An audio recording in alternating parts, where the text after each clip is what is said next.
Chapter 24-22.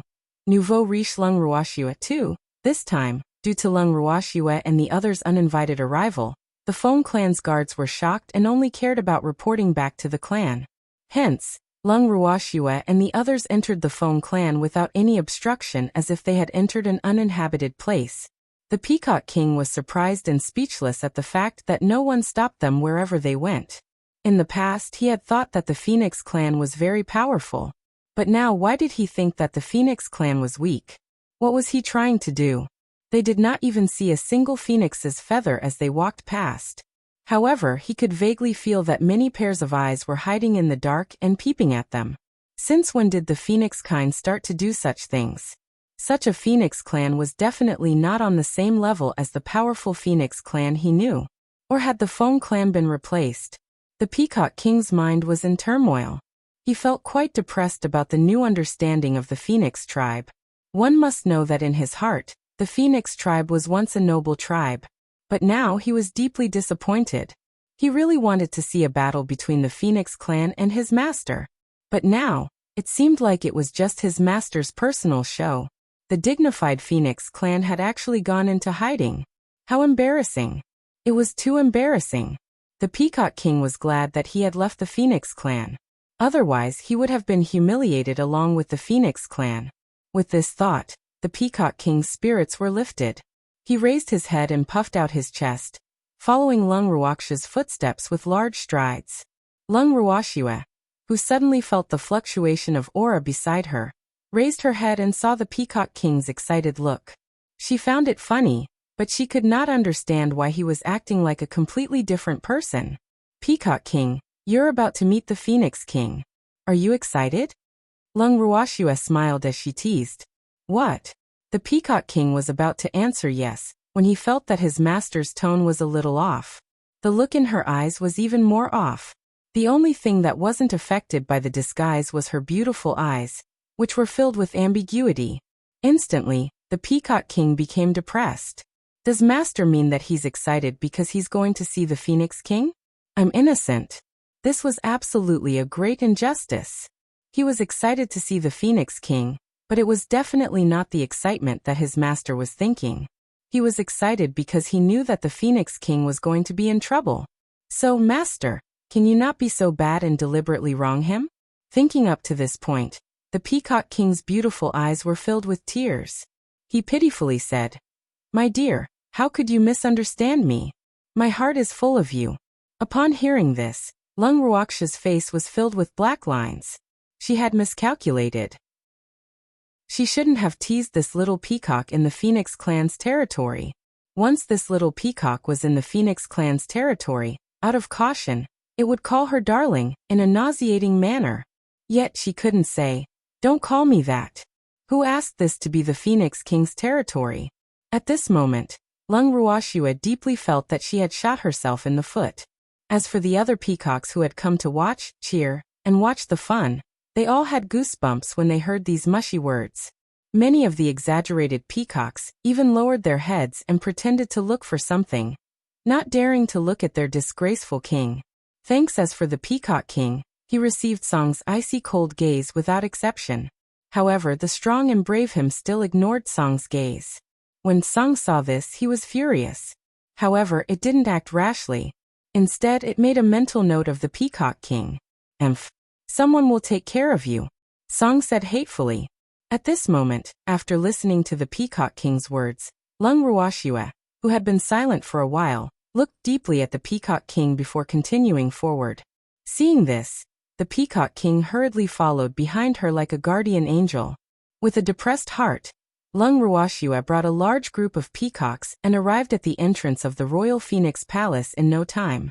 When they arrived at the entrance of the Royal Phoenix Palace, Lung Ruoxue's beautiful eyes swept across the place and saw the guards who were all ready to guard the Royal Phoenix Palace shiver. The leader of the guards even summoned up his courage and said, "Lord Lianwu, the Phoenix King is currently recuperating and won't see anyone. So please go back." When the leader of the guards said this, he mustered all his strength, and his little heart was trembling non-stop. However, Lung Ruoxue did not take his words seriously at all. She only asked indifferently, Does the Phoenix King know that I'm here? I know. No. I don't know. The leader of the guards was speaking incoherently. One moment he knew, the next moment he didn't. Hearing this, Lung Ruoxue was anxious for him. All right, you don't have to be in a difficult position. It doesn't matter if you know or not. Go and report that I want to see the Phoenix King. Lung Ruoxue ordered. Which? When the guard leader heard Lung Ruoxue's words, he was so conflicted that he was on the verge of tears. Even though he wanted to say that the Phoenix King had said that she did not want to see him, when he saw how determined Lung Ruoxue was to see the Phoenix King, the leader of the guards did not dare to say the words that were already at the tip of his tongue. Do you want to go in and report yourself, or do you want me to use force? Lung Ruoxue said impatiently when she saw the guard leader trembling again. Wu. Hearing this threat, the guard leader's eyes were filled with tears. He couldn't help but cry out in his heart, "My lord, you can't do this. Aren't you making things difficult for me?" However, Lung Ruoxue clearly did not care if the other party was making things difficult for her. The peacocks behind her even took advantage of her authority and shouted in unison, "Quickly go and tell the Phoenix King that my lord wants to see her. I'll beat you up if you dawdle." The guard leader was silent. Was this considered as the phoenix falling into the sun and being bullied by the peacock? The leader of the guards was quite depressed. He was actually bullied in his own territory. How useless was this? However, after the peacocks finished their roars, they felt extremely comfortable.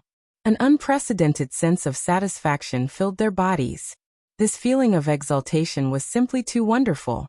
Quickly go. What are you doing? After a while, seeing that the guard leader was standing still, another peacock tried to roar. The leader of the guards was so depressed that he wanted to bang his head against the wall. He raised his head to look at Lung Ruoxue, but he still did not move. At this moment, Lung Ruoxue glanced at the peacocks and said calmly, "Didn't you say you were going to beat him up? Why aren't you doing anything?" After the peacocks heard this, they cried out in surprise. Then, they suddenly realized that their master wanted them to beat someone up. Cheering, the peacocks swarmed up. The unlucky human guard leader didn't even have the time to attack before he was beaten to the ground by the huge number of peacocks. The peacocks didn't know how to control their strength, and many of them took the opportunity to take revenge. Therefore, the extremely aggrieved guard leader didn't react at all. The other guards present were all scared silly when they saw the fierce and brutal appearance of the peacocks. Chapter 24-23. Nouveau riche Lung Ruoxue 3. This also led to no guards coming to the rescue after the leader of the guards was beaten. After the leader of the guards fell to the ground, no guard dared to stand out. Moreover, the guards of the Phoenix tribe could not understand when the peacocks had become so ferocious. Were these the peacocks they knew, injected with chicken blood? Or did he take hormones? In contrast to the Phoenix clan's guards' gloominess, the peacocks were excited again. They looked at Lung Ruoxue with eyes full of admiration. It's better to follow master. In the past, they never had the chance to beat up Phoenix. Not to mention that they didn't have the chance. More importantly, they didn't have the guts to do so. But now not only did they treat these phoenixes as nothing, but they also had the opportunity to beat these phoenixes up. At this moment, they truly felt that they were too blessed. As expected, there was meat to eat, wine to drink, and a phoenix to beat following master. Lung Ruoxue was very satisfied with the peacock's swift and decisive actions. After giving them a look of praise, her beautiful eyes swept over the guards present. Even though she did not say a word, many of the timid guards could not help but tremble. "I'll go and inform the Phoenix King," one of the Phoenix clan's guards said in an unyielding manner under Lung Ruoxue's threatening gaze. However, no matter how important a backbone was, it couldn't be more important than his life, right? These vicious and brutal guys would really beat the Phoenix to death. What made them feel aggrieved was that all the peacocks attacked in close combat, not giving them any chance to attack. After thinking about it, the tactful Feng clan guard put down his moral integrity and went to run errands for Lung Ruoxue.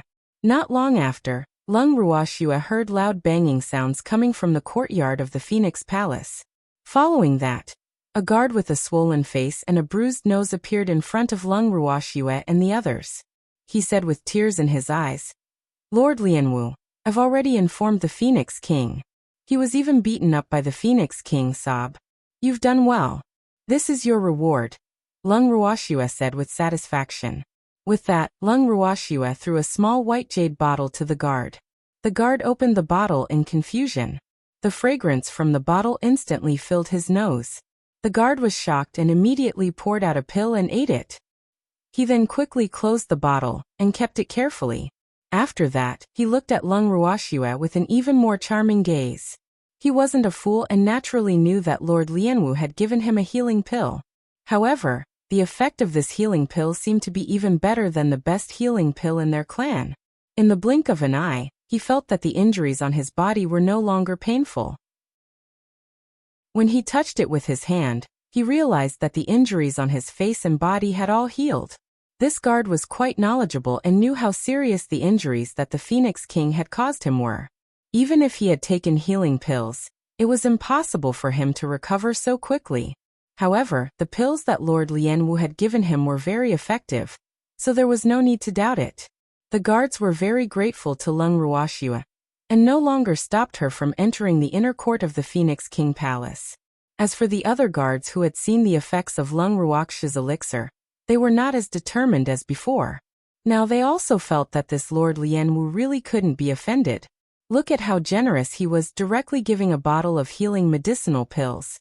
The effect of that medicine was so amazing, and such a good healing medicinal pill would probably be sold for a sky-high price in the divine realm. However, after giving a bottle, he didn't even blink. How rich was he?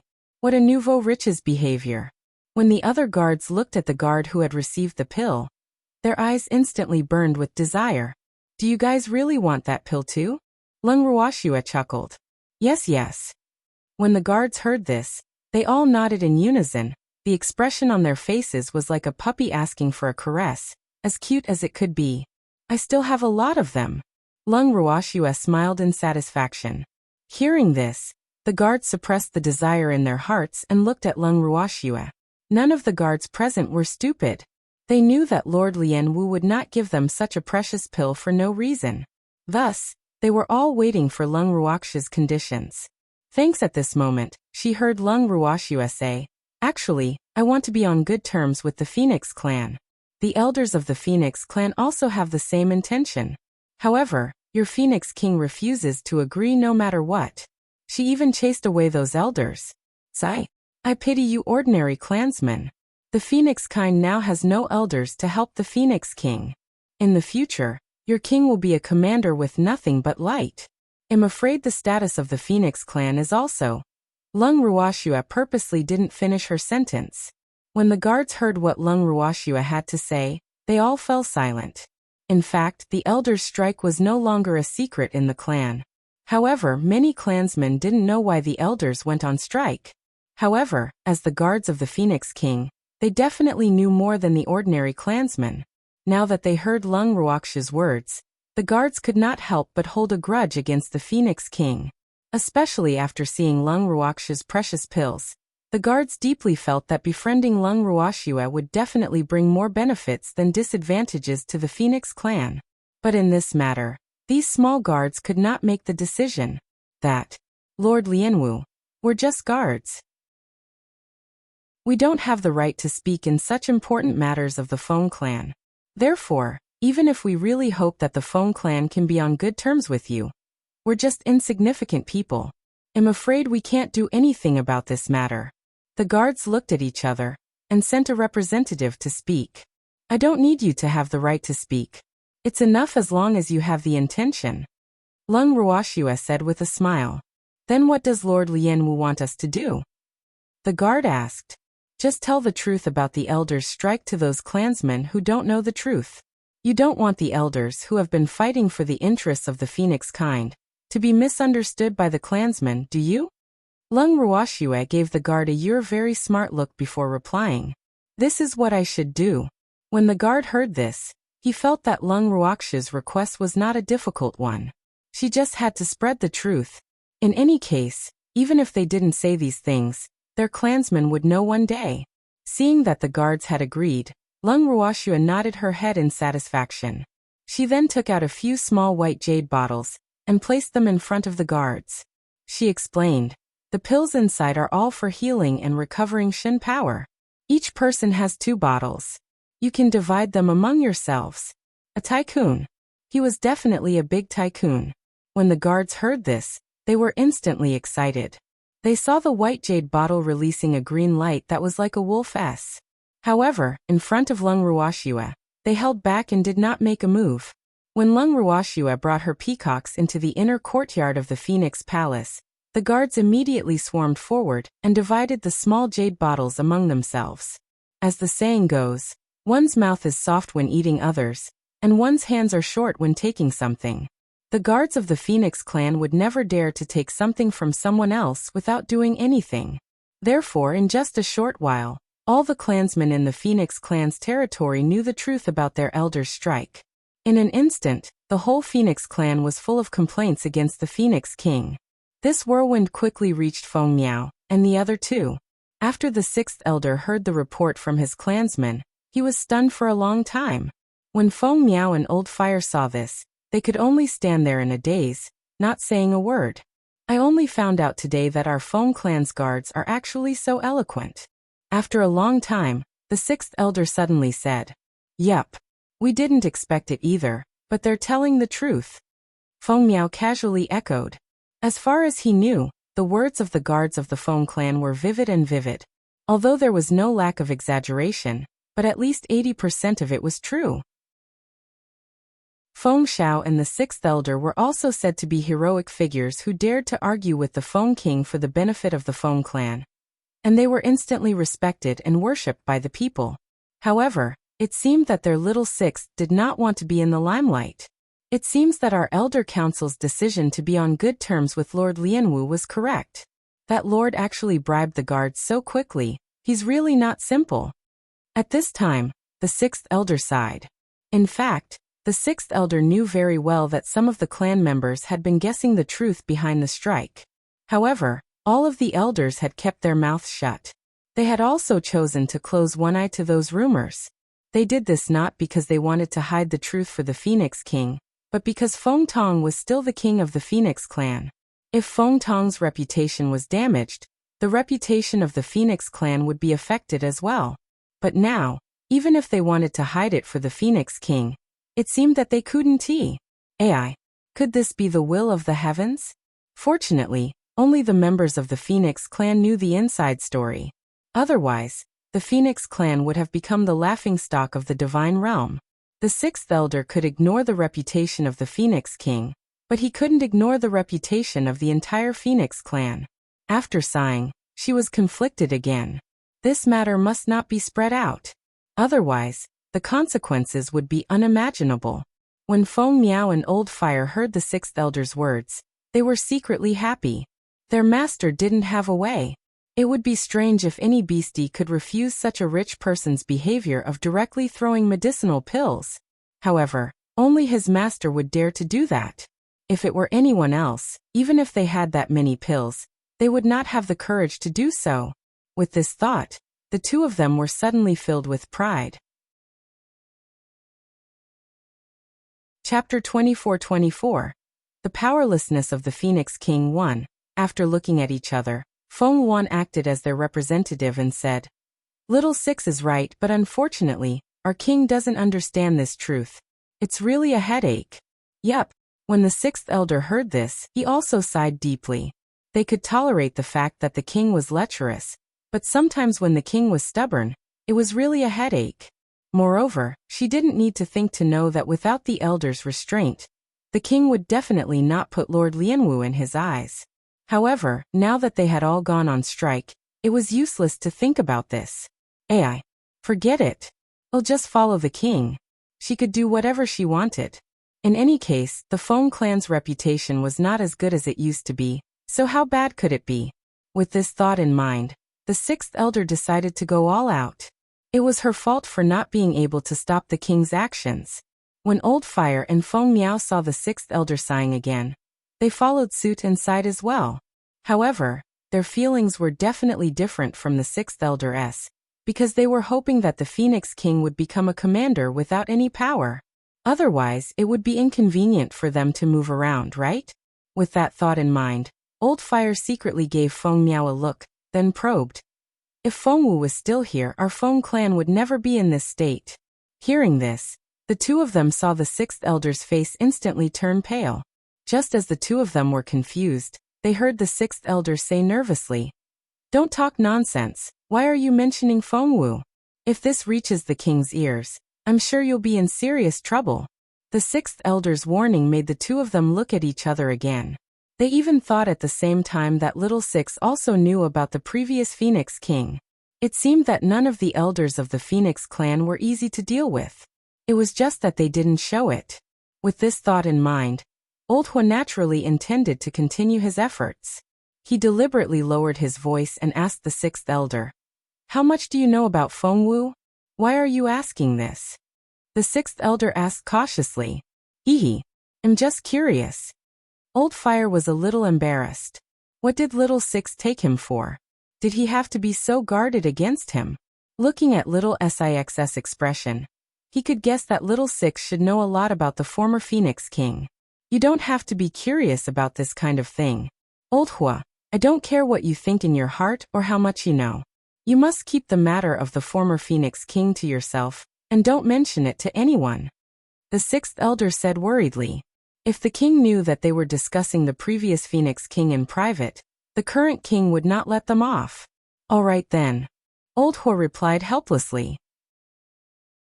Looking at the sixth elder's cautious expression, he knew that he wouldn't be able to get anything out of him this time. It seemed like he and Feng Miao still had a long way to go before they could get the sixth elder to defect. At least, it would not be that easy to get past the sixth elder. However, it was fortunate that the sixth elder had a good relationship with the two of them. No matter what he heard from them, he would not reveal it. This way, he and Feng Miao would still be a little safer. However, he truly hoped that the sixth elder would stand on his side. In the Feng clan, other than their own descendants, only Feng Miao was closer to them. They naturally did not want to become enemies with the sixth elder. After this matter was returned empty-handed, Feng Miao was afraid that Old Fire and the sixth elder would feel awkward, so she quickly changed the topic. Old Hua, Little Six, I think we can get ready to go and watch the show. Not now. The sixth elder rejected Feng Miao's suggestion. Then when are we going out? Old Fire said anxiously. Although they could observe everything in the Phoenix King Palace through their divine sense if they stayed here, it would be easy for the Phoenix King to discover them. Therefore, it would be better to go to the scene and watch the show. Besides, with the sixth elder here, Old Fire truly felt that there was no need for him and Feng Miao to secretly meet their master. The two of them could totally appear in front of their master openly with the sixth elder accompanying them. Thanks, however, Little Six didn't agree to it. We'll go out when King and Lord Lianwu are almost done with their discussion. The sixth elder said after some thought. She was absolutely unwilling to get involved in the grudge between the king and Lord Lianwu. She only cared about the development of the Feng clan. Seeing that the sixth elder had made up his mind, the two of them could only nod in agreement. However, they really felt that the sixth elder was too naive. How could the Phoenix King, that scum, let them go? When the Phoenix King sees that there is no one to use, he will definitely send someone to find them. Sure enough, not long after the two of them thought this, the secret guards of the Phoenix King appeared and conveyed the order of the Phoenix King. After the three of them readily agreed, none of them immediately took action. Instead, they became calmer. At the same time, Lung Ruoxua had also brought her men and was approaching the entrance of the Phoenix King's chamber. The Phoenix King, who was in the room, heard the sound of footsteps close at hand and the anger in his heart rushed to his head. Fuck. The elders of the Feng clan actually dared to go on a strike, and she was the last one to know about it. Such an important piece of news, and none of her secret guards had reported it to her. This was preposterous. Looking at the head of the secret guards kneeling in front of him with disdain, the Phoenix King wanted to cut him into pieces. After glaring at the other party, the Phoenix King roared angrily. Do you think I'm dead? The elders are on strike. Why didn't you tell me? King, we're only responsible for your safety. Anything else has nothing to do with us. We can't cross the line. This is the rule you set in the beginning. The leader of the hidden guards said without any shame. Protect me? Did you protect me? Hearing the leader's words, the Phoenix King was so angry that he laughed. If these guys had really protected her, how could she have been so badly injured? Thinking of this, the anger in the Phoenix King's heart rose a few more steps. However, after hearing what the Phoenix King had to say, the leader of the secret guards did not panic. Instead, he said calmly, "The king doesn't allow us to get close to him when he's doing business. This is also the rule that the king set in the beginning." The Phoenix King was furious. So she didn't know that the elders really went on strike, and that she was injured because of her own actions. This was clearly shirking responsibility. Thinking of this, the Phoenix King was so angry that he shouted again. "What about my secret agents? Were they also mute? Why didn't you tell me about this?" The king said that he would not see anyone. Therefore, the guards followed the king's orders strictly. The king's secret agents could not see the king even if they wanted to. The leader of the hidden guards said matter-of-factly. When the Phoenix King heard this, he almost vomited blood. Fuck.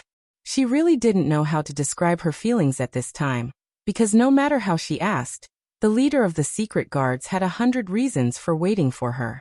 More importantly, he said it so reasonably that she couldn't refute it.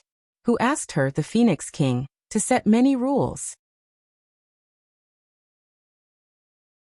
Chapter 24-25. The powerlessness of the Phoenix King, 2. Could she say that these secret guards were not doing their job well? However, the consequence of these guys doing their job so well was that she, as the king, knew nothing about what happened in the clan. Wasn't this price a little too big? You did that on purpose? The extremely angry Phoenix King took a deep breath and spoke without thinking. When the leader of the hidden guards heard this, he immediately felt wronged. "King, we secret guards have always been loyal to King. How can King doubt us? If King can't even trust the secret guards he personally chose, who else can King trust?"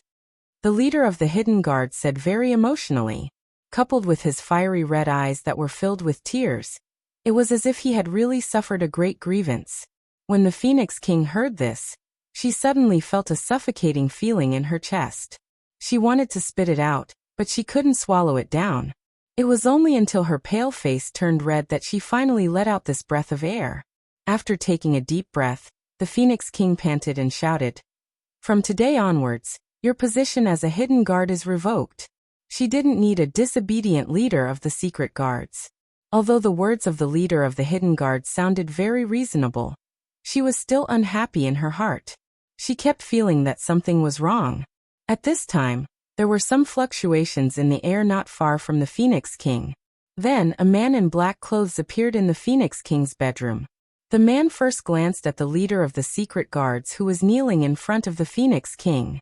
After frowning silently, he said directly to the Phoenix King, "Your Majesty, this subordinate has already informed the sixth elder and the other two. Very good. From today onwards, you are the leader of this king's hidden guards." When the Phoenix King heard the report, he was in a much better mood.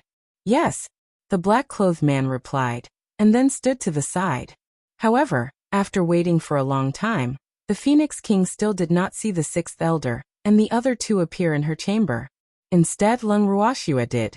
Looking at the ugly woman who had pushed open the door of her palace and was standing there with a smile on her face, the Phoenix King's heart was filled with anger again. "Damn it. This woman. You're so rude. Don't you know how to knock?" The Phoenix King said in anger. She didn't want to see this woman the most, but she had arrived so soon. "Knock on the door? I want to. However, I'm afraid that it'll disturb the Phoenix King's happy occasion and cause the Phoenix King to be frightened again. If that happens, it'll be my fault," Lung Ruoxua said with a smile. When the peacocks behind her heard this, they all chuckled suggestively. That laughter greatly provoked the Phoenix King. Thanks. The Phoenix King stretched out her snow-white fingers and said to the two men in black, "Someone has trespassed into this king's palace. Take her down." Hearing this, no matter if it was the former leader of the hidden guards or the new leader of the hidden guards, neither of them moved. Seeing this, the Phoenix King's anger rose again. "Are you guys deaf? Didn't you hear my order? The Phoenix King was about to go crazy. Why did she feel that everything was out of her control after a few days of rest? It was fine if the elders were disobedient, but how could the secret guards that he had personally trained dare to disobey his orders? Your Highness, please calm down. I heard that your secret guards are only responsible for your safety, and will only help you when you are in danger. Now that I am not a threat to your life, isn't it natural that they have not helped? Why do you have to make things difficult for them? As the saying goes, nothing can be accomplished without rules. You can't take the lead and break the rules. You must know that secret guards are not attendants or male companions. They have to do whatever you want them to do. Seeing that the Phoenix King was being unreasonable, Lung Ruoxue spoke up for the two pitiful secret guards out of goodwill. Her words had successfully earned the two secret guards grateful gazes. However, the Phoenix King looked at Lung Ruoxue as if she could not wait to kill her. However, Lung Ruoxue didn't care about these things. She casually found a chair and sat down. Lung Ruoxue's beautiful eyes swept across the room as she asked curiously, it's rare to see no man serving the Phoenix King. I'm not used to it. You, the Phoenix King pointed at Lung Ruoxue fiercely. She was so angry that she could not even form a complete sentence. Was he mocking her on purpose? How could she be so lecherous that she had to be accompanied by a man wherever she went? Phoenix King, don't be afraid. I'm not here to fight with you. I just want to seek justice for my little peacock, and some compensation.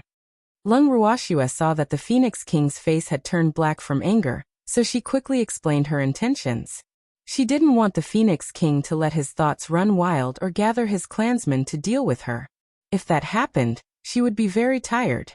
Who knew that after hearing her words, the Phoenix King's face became even uglier and he shouted like a crazy woman without caring about his image.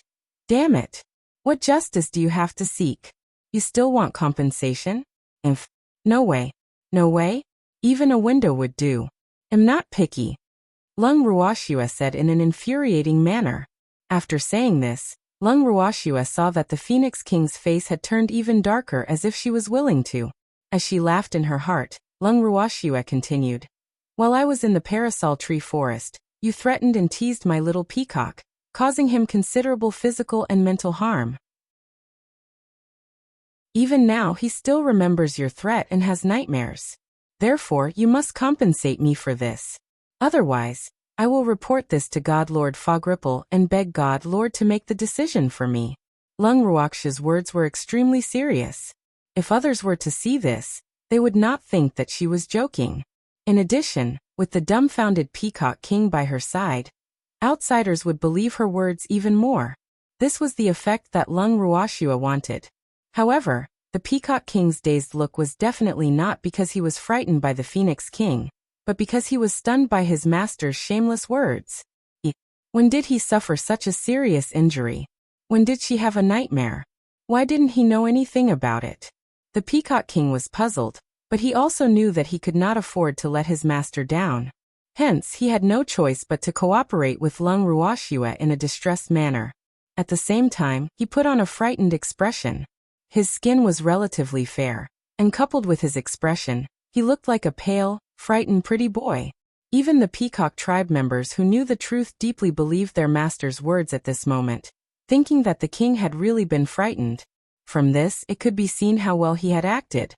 Seeing this, Lung Ruoxue gave the Peacock King a satisfied look, as if she was a promising student. Then, she turned to the Phoenix King and said, Phoenix King, look at how you've scared my little peacock. Ai, how could you have the heart to scare him? Don't you take other people's men seriously? Or do you think that I don't dare to seek justice for my little peacock? Other people might be afraid of you, but am not. Her words were so imposing that even the Phoenix King was stunned at first. But very quickly, the Phoenix King reacted and said with a dark expression, Is the Peacock King really frightened? Then wasn't he a little too timid?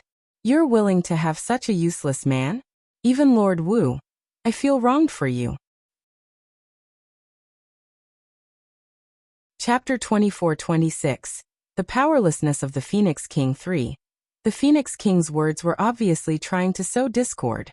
However, she didn't expect that her threat would really scare the Peacock King.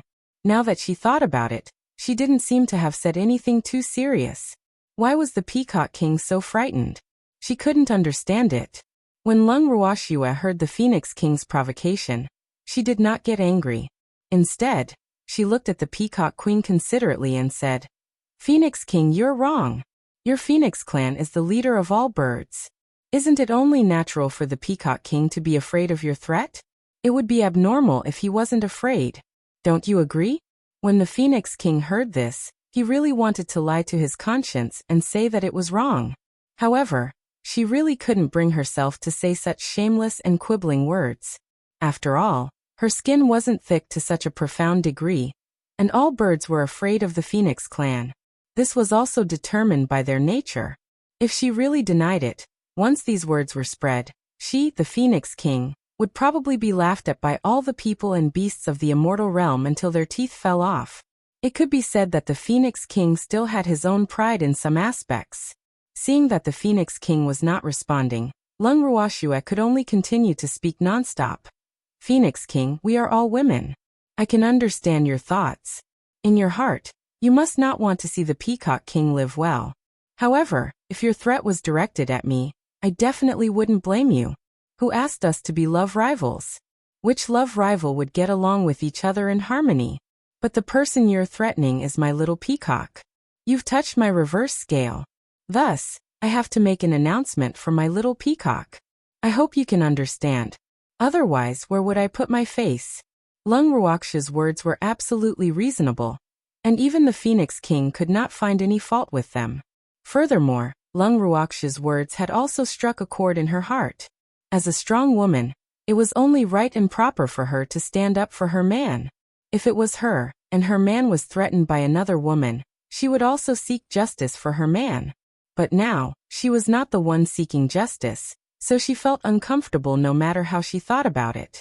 Especially when she saw the Peacock King looking longingly at the ugly woman in front of him. The fire of jealousy in her heart burned again. Fuck.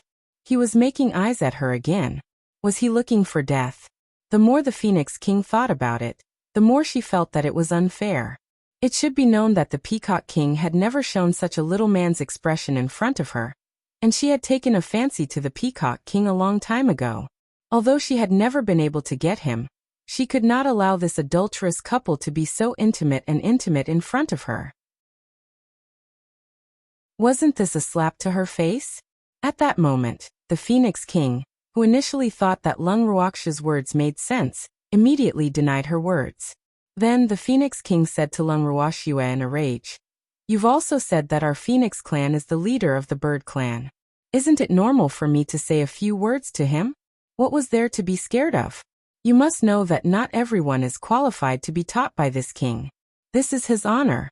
In the face of the Phoenix King's unreasonable words, Lung Ruoxue only smiled and said calmly, "Phoenix King, have you forgotten that the peacock race is already mine? It's none of my business if the Phoenix King wants to educate other birds, but it's not your place to educate my people, understand? Even if the Peacock clan is already your people, they are still birds, and are under the jurisdiction of our Phoenix clan. This is the nature of the Beast clan." The Phoenix King quibbled. "It seems that I can't come to an agreement with the Phoenix King." Lung Ruoxue smiled faintly after hearing the Phoenix Prince's words. "What, you want to fight? You're only a divine emperor, and these peacocks aren't of much use to you. You'd better think carefully." When the Phoenix King heard this, he felt that this was the prelude to a fight. He quickly warned, "It seems that the Phoenix King really likes to threaten others. However, what I want to say is that the Phoenix King should just take care of yourself. You don't have to worry about us." Lung Ruoxue said without any appreciation, You don't know what's good for you." The Phoenix King scoffed coldly and shot Lung Ruoxue a disdainful look. If it wasn't for her identity, she would have attacked this annoying woman long ago. However, it wasn't too late. Moreover, this was the other party's initiative to stir up trouble, so she presumably couldn't blame her for it. When the Phoenix King thought of this, his mood immediately became better. Who knew that Lung Ruoxue would return her gaze and say, "Since I can't come to an agreement with the Phoenix King, then we won't talk anymore. Well, take our leave." With that, Lung Ruoxua led a group of dazed peacocks and left the Phoenix clan as if there was no one else present, under the gaze of the similarly dumbfounded Phoenix King. Even after Lung Ruoxua left with the peacocks, the Phoenix King was still in a daze and was completely petrified. She couldn't understand how things had suddenly become like this. What was going on? The Phoenix King only reacted when the sixth elder, Old Fire, and Feng Miao arrived. She grabbed the sixth elder's hand and asked angrily, "Where's that bitch Lian Wu?" "King Lord Lian Wu has already left," the sixth elder said honestly. They had just happened to see Lord Lian Wu leaving with a large group of peacocks at the gate. Although they had met face to face, neither side had spoken, so the sixth elder was somewhat confused about what had happened. After the sixth elder finished speaking, he saw that the Phoenix King's face was like a color palette, white then red, red then green, green then black. Obviously his king was very angry. Thanks, the Phoenix King was not only furious. She was so angry that she was going crazy. He was so angry that he wanted to vomit blood.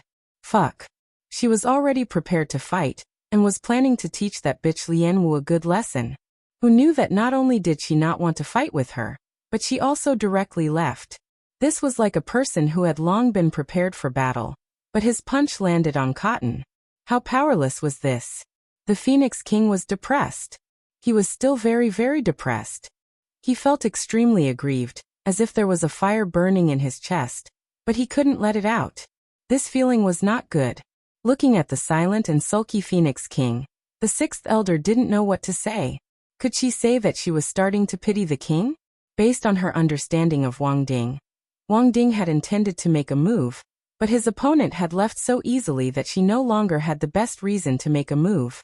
And if his opponent had not made a move, Wang Ding would not have taken the initiative, due to his relationship with God Lord Fog Ripple. As such, the sixth elder concluded that the king must be feeling extremely aggrieved. The tactful sixth elder did not want to be the king's punching bag, so he gave Old Fire and Feng Miao, who were happily watching the show, a look, and the three of them promptly left the Phoenix King Palace. Sure enough, when the Phoenix King came back to his senses and wanted to ask the sixth elder about the strike, he couldn't find him at all. According to the guard's report, the sixth elder had left the Phoenix clan with Old Fire and Feng Miao to find natural treasures for healing, and the date of his return was uncertain. Now, the only elder in the Phoenix clan who wasn't in seclusion had also run away from home. When the Phoenix King heard the news, he smashed all the decorations in the Phoenix King Palace in a fit of anger. But what was the use of that? The Phoenix King, who had become the commander of the army, could only sulk alone. However, Old Fire and Feng Miao did not run away from home of their own will. The two of them had been dragged out by the sixth elder. Moreover, it was after they left the Royal Phoenix Palace. They didn't even have the chance to return to their rooms before they were directly led out of the Phoenix territory by the sixth elder. The two of them couldn't understand the sixth elder's actions, and they were even more depressed. They were carrying the mission of instigating a rebellion. If they were to leave the Feng clan just like that, how were they going to complete their mission? More importantly, they had only taken a glance at their master previously. Although they were shocked by their master's appearance, she was still their master. He couldn't even say a word to his master. What a great regret. With this thought in mind, the two of them looked at the sixth elder with even more resentment. The sixth elder felt the gazes of the two old men and smiled helplessly. You don't know the king as well as I do. When she comes back to her senses, she'll definitely find trouble with us. So in order to prevent trouble before it happens, we'd better leave. When are we going back to the clan? Old Fire could not help but ask. I don't know. We'll see. The sixth elder let out a soft sigh, and a trace of worry appeared on his face. Old Fire was speechless. If they were never able to return to the clan, how were he and Feng Miao supposed to complete this mission? This was the first mission given to them by their master after they had acknowledged him as their master. If they failed, they would be too ashamed to face their master. Old Fire was worried.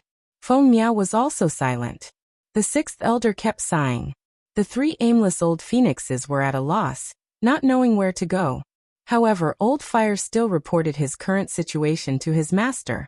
After Lung Ruoxue expressed her understanding, she instructed them to take good care of themselves. Just like that, the 3 old phoenixes began their wandering life in the god world.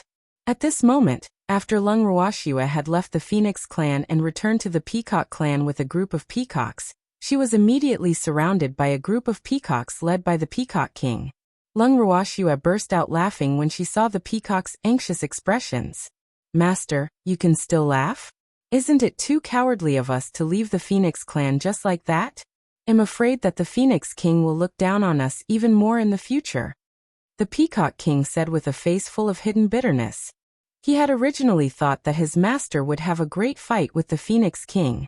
Who would have thought that after the other party showed their provocative state, they would actually leave with their tails between their legs like a feather? Chapter 24-27. You don't have to rely on force to defeat your enemy. Wasn't this a case of loud thunder and light rain? The Peacock King was extremely disappointed. They were full of vigor and energy as they headed towards the Phoenix clan's territory. Who knew that even if they didn't get justice, how could they leave so easily? Wouldn't this benefit the Phoenix King? That damned Phoenix King would definitely think that they were afraid. However, the truth was that ever since they acknowledged Lung Ruoxue as their master, the Peacock clan's morale had been greatly boosted. They had almost forgotten how to spell the word fear. Hence, they could not wait to have a great battle with the Phoenix clan to boost their morale. However, it was clearly impossible now. The Peacock King was disappointed, but he didn't know what his master was doing. The other peacocks wanted to ask but didn't dare to. Hence, they could only stare at Lung Ruoxue with resentment. When Lung Ruoxue saw the peacock's little expressions, she was indeed laughing quite happily. However, she couldn't help but look at the number of peacocks she had with a resentful gaze. No matter how thick-skinned she was, she couldn't bear the pitiful gazes. After sighing, Lung Ruoxue explained helplessly, "What are you guys so impatient for? I didn't say that I would let the Phoenix King go. Don't worry, I will get justice for you." Hearing this, the peacock's spirits were lifted again. The Peacock King looked at his master with a face full of guilt. His eyes were filled with tears, and he said, "Master, I was wrong. I should have believed you." Even so, the Peacock King couldn't help but ask, "Master, when are we going to attack the Phoenix clan? Now that the elders of the Phoenix kind are not here, it's a great opportunity." Upon hearing this, Lung Ruoxue broke out in a cold sweat. When did this little peacock become so violent? Was this still the beastie that she knew that had a little suffering attribute? This was clearly a male T-Rex. Lung Ruoxue was speechless, but she would never admit that this little peacock had learned to be violent from her.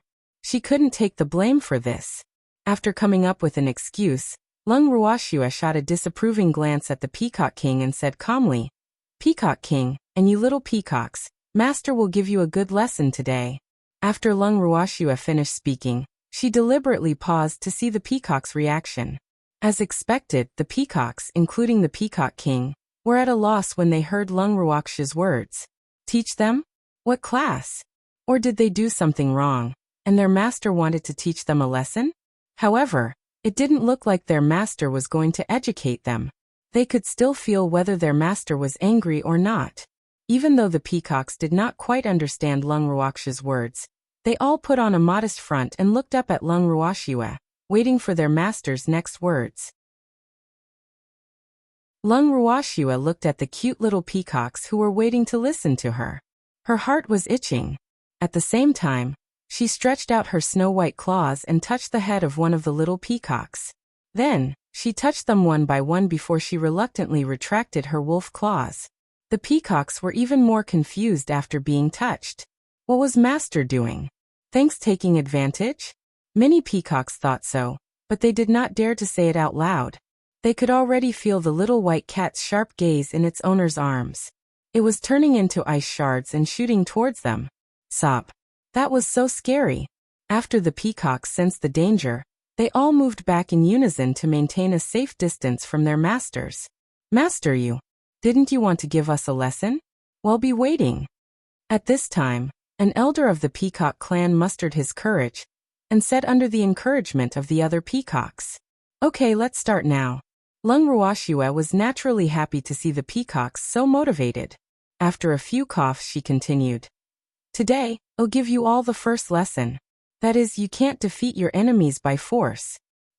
If we don't rely on force, then what should we rely on? An older peacock asked with a puzzled expression. To the beast race, force was the best way for them to show off their strength.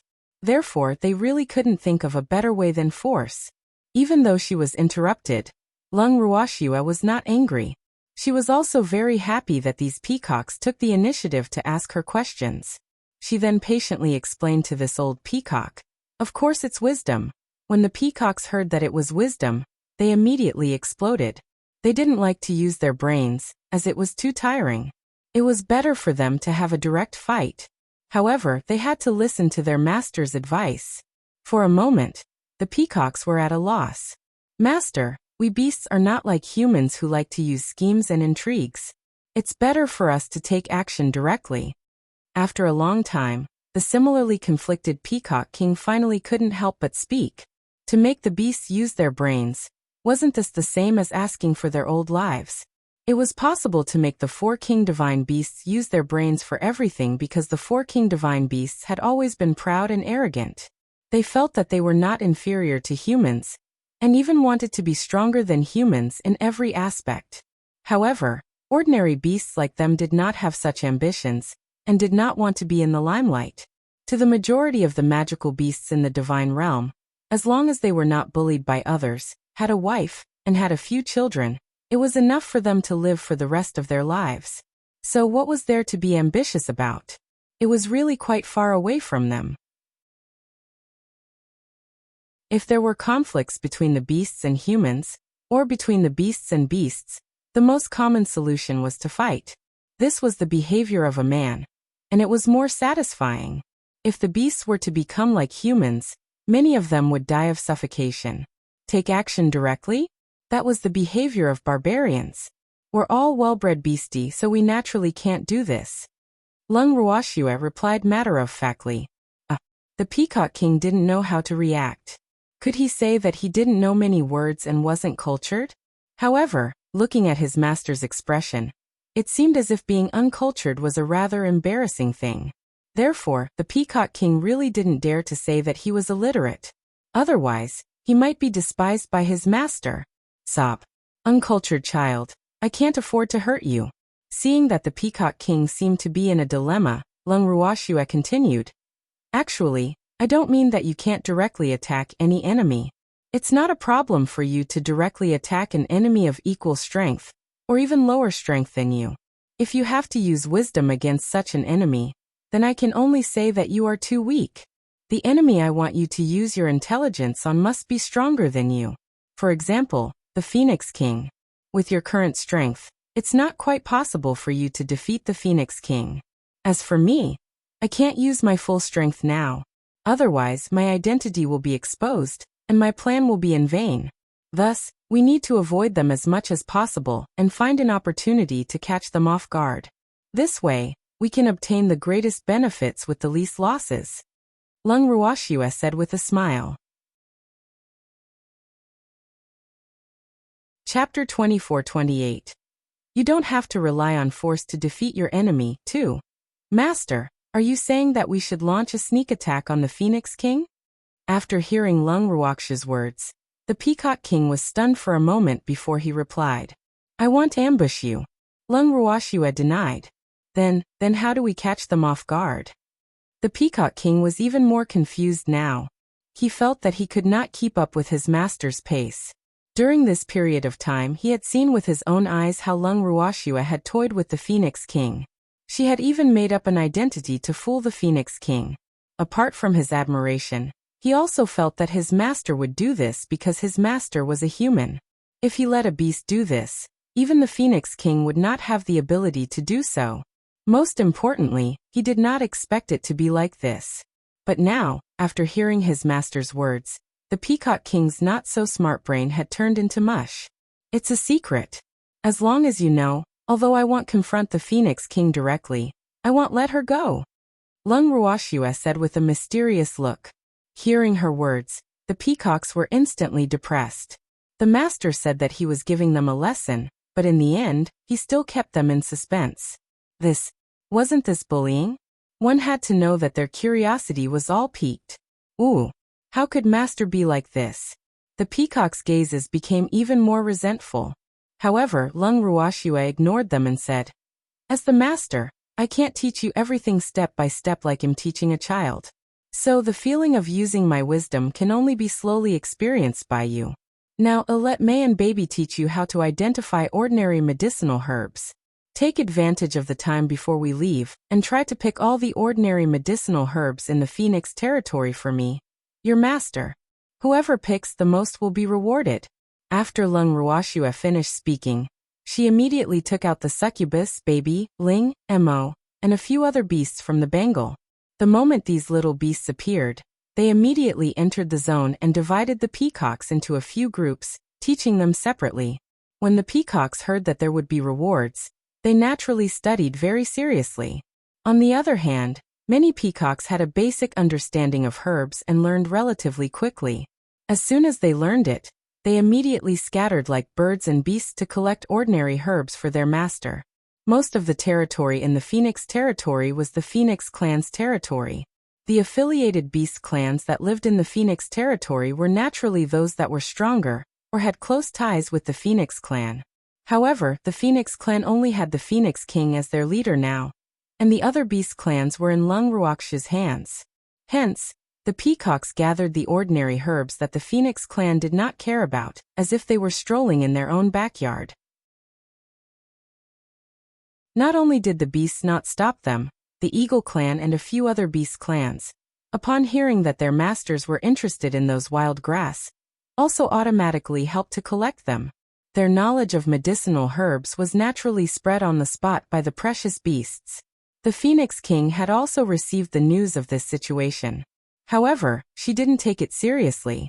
The ordinary herbs in the Phoenix territory were almost overflowing. Those things that were not worth much were not picked by any beast on normal days.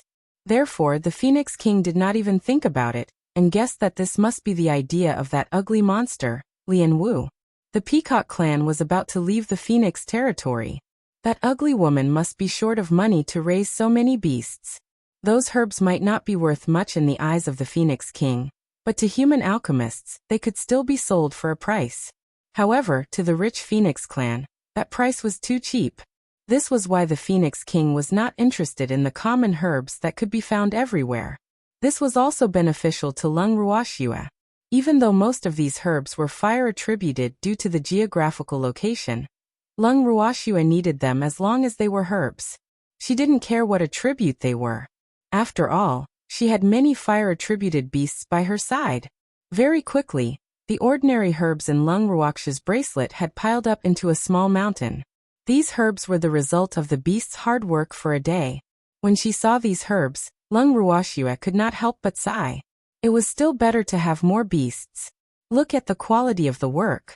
In order to reward the beasts for their hard work, Lung Ruoxue tried her best to change the food she ate.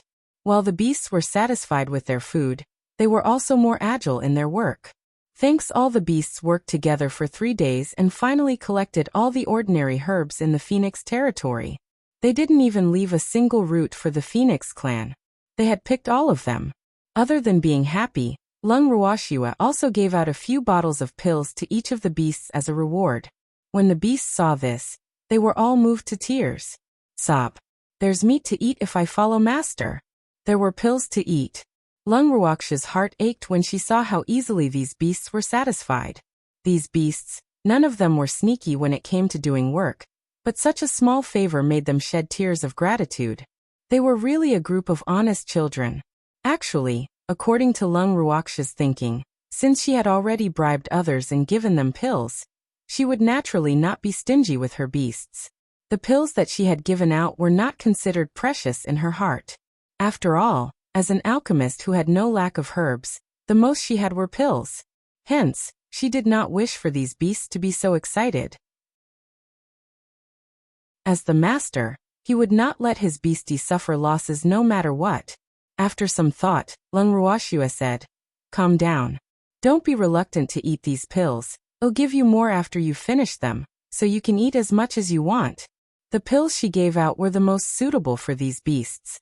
Most of them were pills that increase Shen power and could be eaten as snacks. However, with her short understanding of these beasts, she guessed that they would most likely be reluctant to give it up, which was why she said this. Now, when the beasts heard her say this, they were even more excited. Immediately, some beasts couldn't help but take a pill and put it in their mouths. Then they immediately sat down cross-legged to regulate their breathing. Not long after, that beastie actually advanced a rank in front of everyone's eyes, from a first-rank sacred beast to a second-rank sacred beast. All the beastie beasts were stunned when they saw this. Oh my God! Is this true? He actually advanced just like that. This was simply too unbelievable. After they came to their senses, the beasties went completely crazy. All the beasts opened the bottles and poured the pills into their mouths. Then they quickly sat down. A moment later, the laws of heaven and earth that had advanced in rank descended one after another. The Peacock clan's territory had become a paradise for advancement. Most of the beasts had advanced in rank. The weaker beasts naturally advanced in rank more, and the beasts had advanced at least one rank. After a long time, only then did the rank advancement craze end. When the beasts woke up, they could not hide the joy on their faces. The beasts were so excited that they couldn't speak. Chapter 24-29. You don't have to rely on force to defeat your enemy. 3. After a while, some of the beasts suddenly reacted. They had eaten all the Shen power pills that their master had given them. Ooh. The beasts who had come to their senses suddenly burst into tears. Then, the cries grew more and more. Lung Ruoxia was dumbfounded when she saw this. Ugh. What was this situation? Shouldn't it be a happy thing to advance? She had also benefited a lot from this, but why were these beasts suddenly crying? Could it be that he was so excited that he cried tears of joy? However, the sullen expressions of these beasts definitely did not look like they were crying tears of joy. Lung Ruoxia denied her own guess very quickly. Peacock King, why are you all crying? Lung Ruoxia helplessly glanced at the Peacock King, who was also bawling his eyes out. The Peacock King, who had just advanced from a Class 7 sacred beast to a Class 8 sacred beast, immediately raised his head when he heard his master's question. He said with tears in his eyes, "I finished all the pills that master gave me." The Peacock King was filled with regret. In truth, he was only a step away from becoming a Class 8 Saint God Beast. Even if he didn't eat all those pills, he would still be able to advance in a few hundred years. However, because of his greed, he ate all the pills that increased his divine power. Although he had advanced to the Class 8 Saint God Beast as he had wished, when he thought about how he had eaten all those precious pills in a single moment, his heart ached. Although the Peacock King had acknowledged his master, he had not fully realized that his master was a nouveau riche. Therefore, after the joy of advancing, his heart ached for those precious pills. In the entire immortal realm, the most precious medicinal pills were undoubtedly those that could heal injuries and increase one's divine power. It was precisely because of this that he was unable to let go of his own wasteful behavior. What a precious pill! He had actually finished it so quickly. The Peacock King was so regretful that his intestines had turned green. So what if you finished it all? It's not a big deal. After hearing the Peacock King's reason, Lung Ruoxia didn't know whether to laugh or cry. It turned out that these beasts were crying because they had consumed all the pills. She knew it. Looking at how sad they were, it didn't look like they were crying from joy. Master, this is a very serious matter. Those pills are too precious. We shouldn't be so wasteful. After hearing his master's words, the Peacock King was so shocked that his forehead was covered in sweat, but he still didn't forget to remind him. It's fine. I have plenty of pills. I'm not afraid of you losing. Lung Ruoxia said in an unusually forthright manner. After she finished speaking, she felt like laughing. With her current appearance, she was definitely a true nouveau riche. However, in order to appease these beasts, she went all out. They were her beasts anyway, so no one would laugh at her. Master, you have a lot of beasts around you, so you should be more thrifty. Otherwise, you'll have to sit and eat. When the Peacock King heard his master's words, he quickly began to worry for her. He couldn't help but glance at the beasts present from the corner of his eye. Other than the peacock tribe, there were also the eagle tribe, the condor tribe, and other beast tribes. How many mouths did they have? The owner would really choke on it. The more the Peacock King thought about it, the more worried he became. Among the beasts that his master had taken in, other than the eagle and the condor race, which were the strongest, the other beast races, including his own peacock race, seemed to be lacking in combat power. Thinking about this, the Peacock King was deeply worried. He felt that it was his clan that was dragging his master down. "Ooh, master. I've let you down. I'm too useless. Our peacock clan may seem impressive, but we're actually quite weak." When Lung Ruoxua heard that the Peacock King was so considerate of her, she was very touched. However, Song immediately told Lung Ruoxua about the Peacock King's thoughts. When Lung Ruoxua heard it, she also felt depressed. This Peacock King's worry was too. Lung Ruoxua did not know how to praise him. He should still be criticized for his distrust of his master. However, after thinking about it, although the little peacock's worry was a little unnecessary, she still had good intentions. She could not reject this favor, but she would feel quite aggrieved. At this moment, Lung Ruoxua heard Song say, "Peacock King, what you said makes sense. Since you have this awareness of being diligent and thrifty, then I'll leave the matters of the beasts to you in the future. You'll be Nyo's beast chief butler. Do a good job." "What?" Hearing this, the Peacock King was so agitated that he didn't know how to react. However, Lung Ruoxua looked at Song in astonishment. The meaning behind her words was, "Song, what are you trying to do? Why did he find her a butler?" Actually, Lung Ruoxua had not arranged for anyone to be the head butler. Basically, all the matters around her were handled by Fengde and the others. If Fengde and the others were in closed-door cultivation, someone else would be in charge. All this while, as they were all on the same side, everyone got along very well and did not cause any unpleasant incidents. However, with the increase in the number of people and beasts by her side, Lung Ruoxua knew that she couldn't continue to raise them freely. She needed someone to manage them. Otherwise, her life would be in chaos sooner or later. However, she didn't know if her grandfather and the others would be able to adapt if the Peacock King was the head butler. That's right, Song was talking about the beast chief butler. Could it be that there was also a human chief butler? Thanks, however, no matter what, Lung Ruoxua was not optimistic about the Peacock King taking up the position of the head butler. Even if it was for her beasts. Lung Ruoxua had great foresight. She truly felt that her beasts would not listen to the Peacock King, so Song's idea would be hard to achieve. Sensing Lung Ruoxua's thoughts, Cold One patted his chest and promised, "Girl, don't worry. I'm here. It's precisely because I have you that I'm worried." Lung Ruoxua replied with her eyes. No matter how she looked at it, she felt that Song was playing a trick on the pitiful Peacock King. She was very clear about how wild and unruly her beasts were. She wanted to let the beasts, who had always been free and unfettered, suddenly have someone to control them. Difficult. It was really difficult. It wasn't just difficult. However, since this was Song's decision, Lung Ruoxua would not interfere.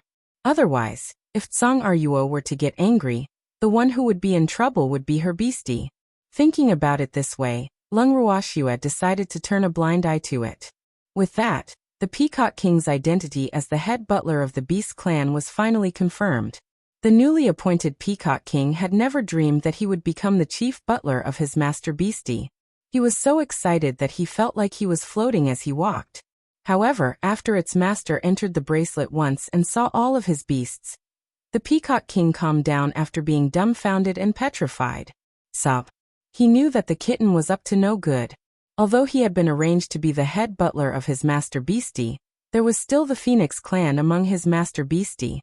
Would he dare to interfere? He had always been the one being controlled by the Phoenix clan. Moreover, he didn't expect that his master would have so many phoenixes as his beasts.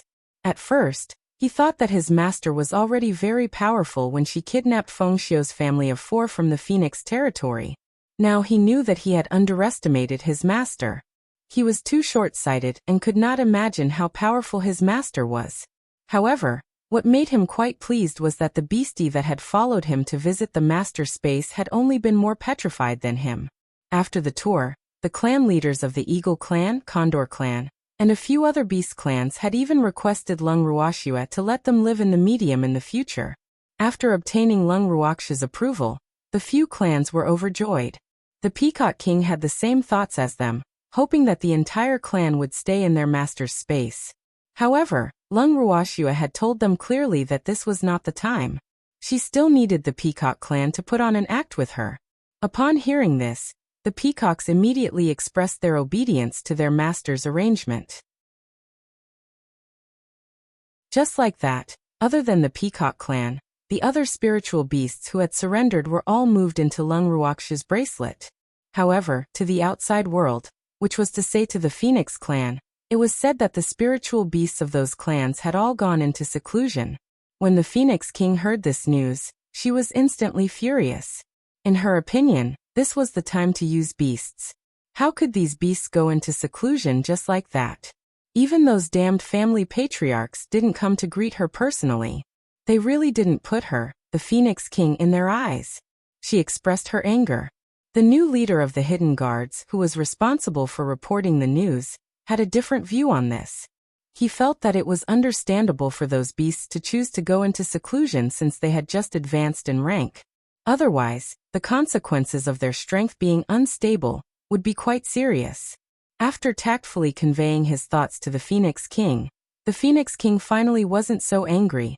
At this time, the Phoenix King remembered something and asked, "Did those spirit beasts advance because they ate that bitch Lian Wu's medicinal pill?"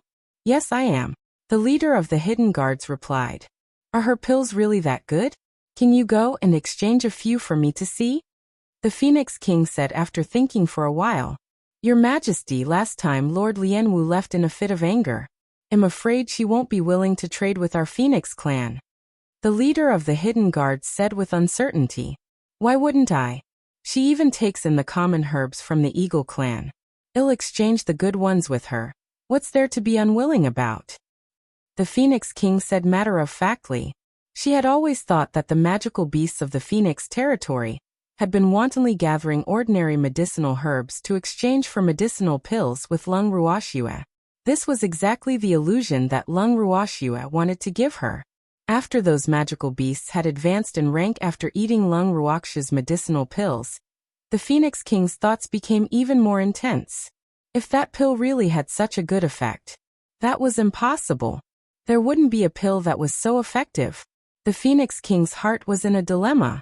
One moment, she wanted to confirm the effects of the pill, and the next moment, she completely denied it. Because she really didn't want to see Lian Wu's proud face. It was really too annoying.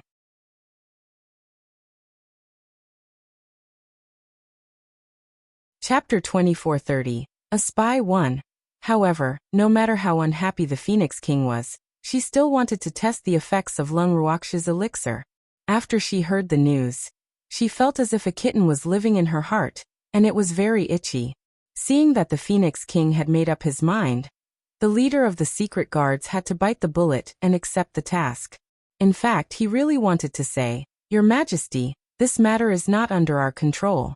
However, compared to the previous leader of the Hidden Guards, he was a new official, so he was less courageous. Seeing that this subordinate was so obedient, the Phoenix King was naturally very satisfied. Otherwise, if this new leader of the secret guards were to reason with her, she would be depressed to death. After ordering the butler he trusted to bring some of the best herbs, the Phoenix King handed the herbs to the leader of the secret guards he had just promoted. After taking the herbs, the leader of the secret guards turned and left. However, the leader of the Hidden Guards did not go directly to the Peacock tribe. Instead, he brought some food to the former boss. After the former leader of the Hidden Guards was dismissed from his position, he who had nothing better to do, other than sleeping, taking a stroll, and playing with the birds. She was just teasing the little phoenix in the clan, and her days were free and unfettered. At this moment, the former leader of the Hidden Guards was repeating his daily schedule as usual. He was playing with a bird. When he arrived at the courtyard of the former leader of the Hidden Guards, he saw the former boss surrounded by a bunch of little phoenixes. The current leader of the hidden guards smiled helplessly. This boss was still the same as before. He liked to take care of children. One had to know that these secret guards were all raised by this boss. This had almost become boss instinct.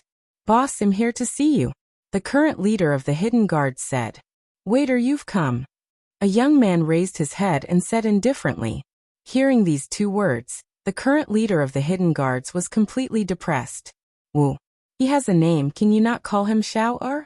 He felt really awkward listening to her. Seeing the current leader of the hidden guards crying, the young man smiled even more happily and said, What, you all call me boss, aren't you just the second among us brothers? There's nothing wrong with calling you Xiao-er, so don't give me that face. Boss, I wouldn't dare. When the current leader of the hidden guards heard this, he immediately said with an aggrieved expression, You don't dare? Then why did he look so bitter? Do I owe you money? The young man's face turned serious as he spoke in an unusually serious manner.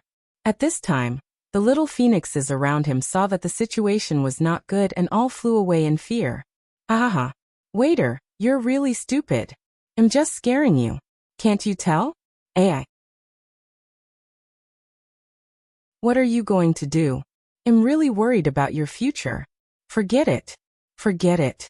It's better if I work harder and keep an eye on you. With that, the young man became even more unbridled. The cold air in his body was also slightly released. The leader of the hidden guards was dumbfounded when he saw that his boss seemed to have taken the wrong medicine, and was really angry. Thanks. After about 3 minutes of silence, the young man suddenly burst into laughter. Haha. Waiter, you're really stupid. I'm just scaring you. Can't you tell? AI. What are you going to do? I'm really worried about your future. Forget it. Forget it. It's better if I work harder and keep an eye on you. The young man sighed repeatedly and muttered to himself. After hearing these words, the current leader of the hidden guards was speechless, and his forehead was covered with cold sweat.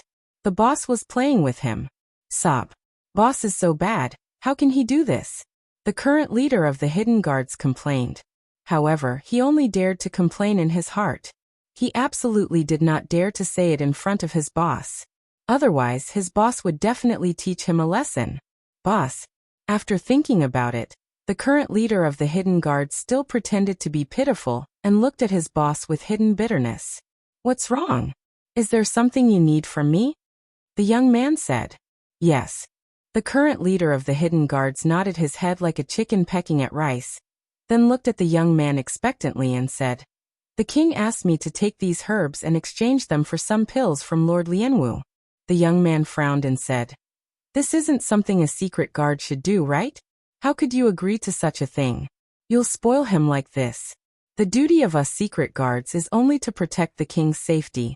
We don't care about anything else. Have you forgotten? The more the young man spoke, the angrier he got. In the end, his face darkened. Of course, he wasn't angry at this poor little guy whose face was already pale. He was angry that the king of Qi actually used secret guards as servants. Wasn't this overkill? I didn't want to either. The current leader of the hidden guards lowered his head and said in a low voice. Without his boss support, he did not dare to disobey the king. Moreover, he did not have the eloquence and strength of his boss, so he could only be led by the nose by king. Now he did not dare to let the boss know that his secret guards had taken on the role of secret agents. If there was anything, the king required the secret guards to report to her without the slightest concealment. I've protected you too well. Looking at the current leader of the hidden guards, the young man sighed helplessly and sighed. In the past, he had always helped them settle everything. Now he could no longer help them deal with these things. These little guys naturally had no choice but to let the Phoenix King do as he pleased. After thinking it through, the young man began to blame himself. All this while he had treated his subordinates like children and neglected other aspects of their education. However, it was fortunate that he had discovered it early, so there should still be time.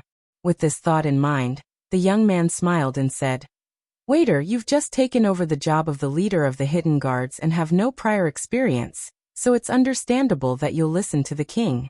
But you have to remember that we are secret guards responsible for the safety of the king, not guards, not stewards, not the king's servants. Other than protecting the king's safety, we don't need to care about anything else, so as not to waste our energy. Think about it. If the king is attacked by a powerful enemy and is seriously injured while you are helping him, will the clansmen blame us for not protecting the king? Or will they blame the king for giving us extra work? The young man deliberately paused for a moment before he continued. Boss, I know I was wrong. In the future, I will be like you and will not listen to Wang Yan's orders. Other than protecting the king, I don't care about anything else. After listening to the young man's brainwashing, the current leader of the Hidden Guards said with extreme shame.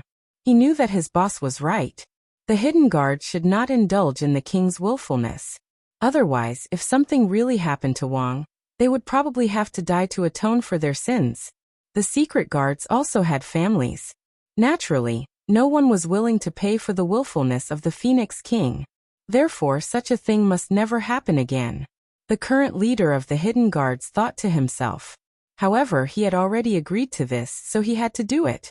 At the thought of this, the current leader of the Hidden Guards said with a troubled expression, Boss, I don't care about the future anymore, but I've already agreed to this. What do you think I should do? Fine, I'll go with you. However, Lord Lianwu is not someone who will play by the rules, so I can't guarantee whether she will agree or not. The young man couldn't bear to make things difficult for his subordinate, and said after thinking for a while. Chapter 2431. A Spy Too. Thank you, boss. However, there's no hurry. I've brought food and wine. Let's have a good meal first. The goal had been achieved, and with the help of the boss, the current leader of the Hidden Guards felt relieved. Woo. With boss around, it was as if he had a pillar of support. His heart was extremely calm. The young man nodded with a smile. After the two finished eating, they slowly made their way to the Peacock tribe. When they arrived at the entrance of the Peacock clan, the young man directly asked to see Lord Lianwu. When the Peacock guard heard this, he sized them up and told them to wait while he went to report. Seeing this, the young man couldn't help but sigh.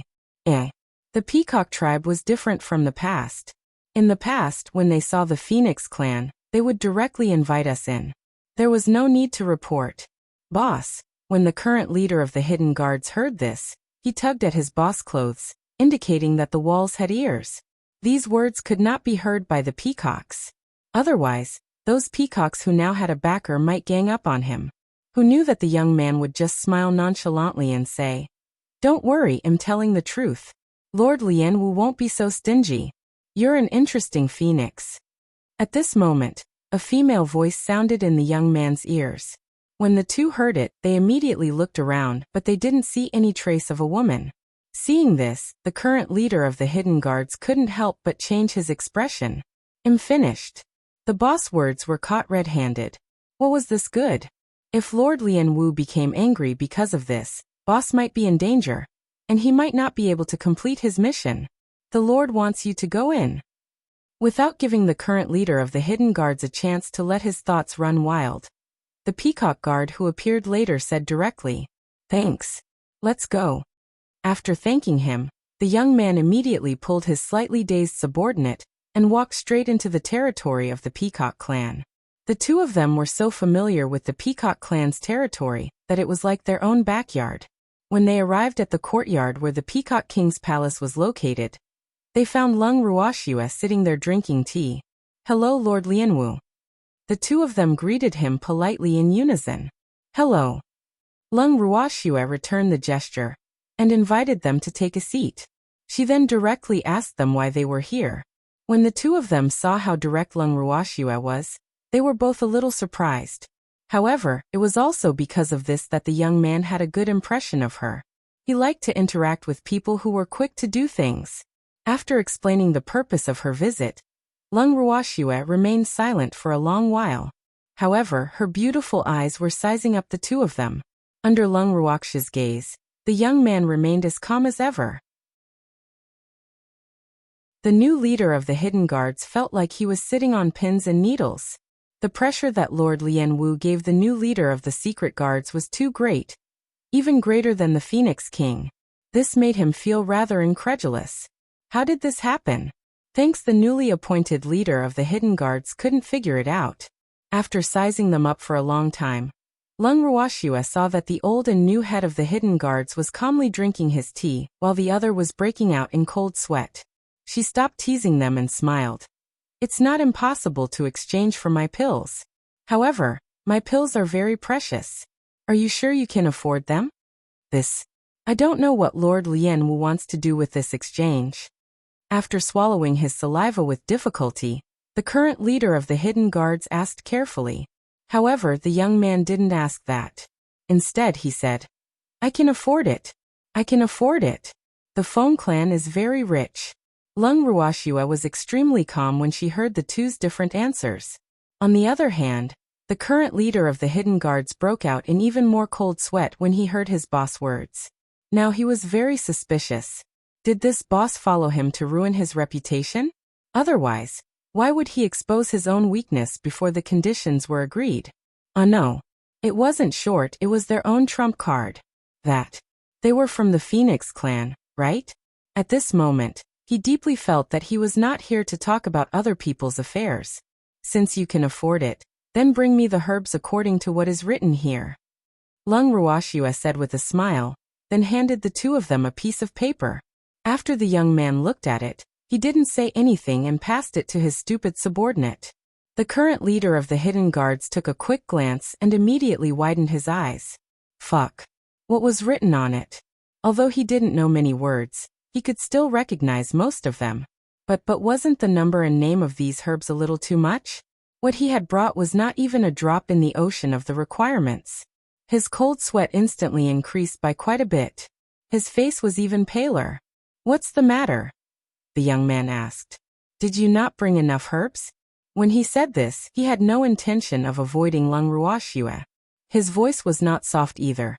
And in an instant, the current leader of the secret guards was so agitated that he came back to his senses. The current leader of the hidden guards looked at his boss with a hint of resentment. He wanted to cry but had no tears. Boss, please wake up. You're a member of the Feng clan. Don't ruin my reputation like this. He didn't bring enough herbs, but you should know that. Why did you have to tell him? Being exposed like this, the current leader of the hidden guards felt very embarrassed. However, the young man didn't think as much as he did. The young man directly said, if you didn't bring enough herbs, you can go back and get them. The king will not blame you. Hearing this, the current leader of the hidden guards regretted asking his boss to come with him. Originally, he thought he was stupid and hoped that his boss would come to boost his prestige and haggle with Lord Lianwu. However, after this boss came, not only did he not plan to haggle, but he even kept tearing down his stage. Wu. He really wanted to strangle his boss. Yes, I also support you to go back and get it. If the Phoenix King wants to exchange it with me, it's absolutely impossible to do it without paying a lot of money. Lung Ruoxue was still smiling as her beautiful eyes kept on scanning the two men in front of her. She found their interaction to be rather interesting. Sob. Seeing that Lung Ruoxue had said the same thing, the current leader of the hidden guards felt that it was hard to back down now. Especially since she had clearly stated that it was impossible for the king to not pay a huge price if he wanted to exchange the pills from her. He didn't know what to say when she was so honest. Call him a profiteer. She didn't beg you to change. You can call him a villain. He had made everything clear. In short, even though he was depressed by Lung Ruoxue's words, he could not find a single fault with her. After hesitating for a while, the current leader of the hidden guard stood up helplessly and said, Boss, let's go back first. He had to go back and report this to the Phoenix King, and he knew that the Phoenix King would be furious. Who knew that the young man would listen to his subordinate's words, but he had no intention of returning to the clan at all. He said, You can go back by yourself. I'll wait for you here.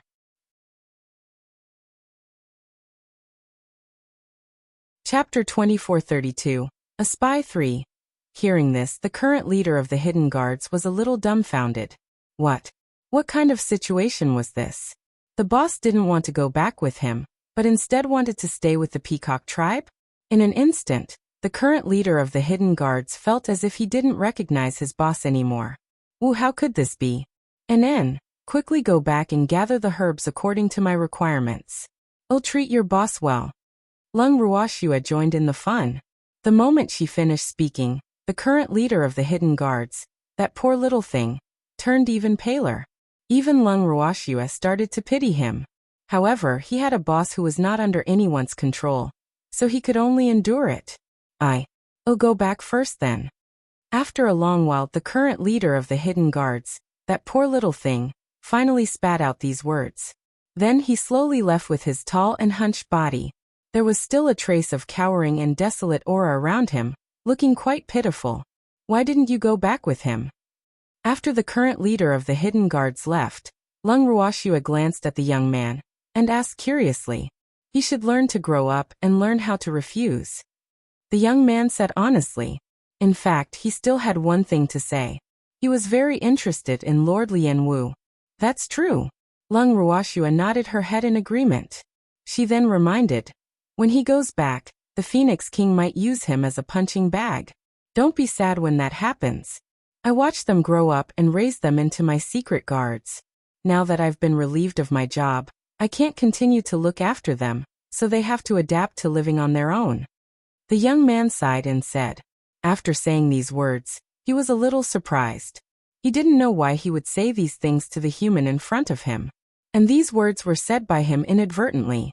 Lung Ruoxue, who had also heard this, nodded her head in satisfaction.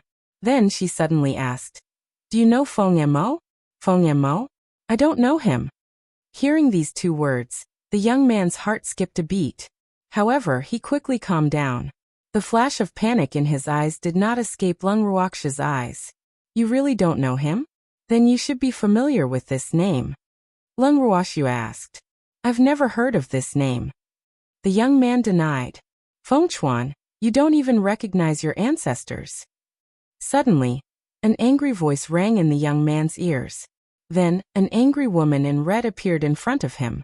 When the young man, Feng Chuan, saw this woman, although his heart was already in a state of shock, he still pretended to be calm and asked carefully, May I know which senior you are?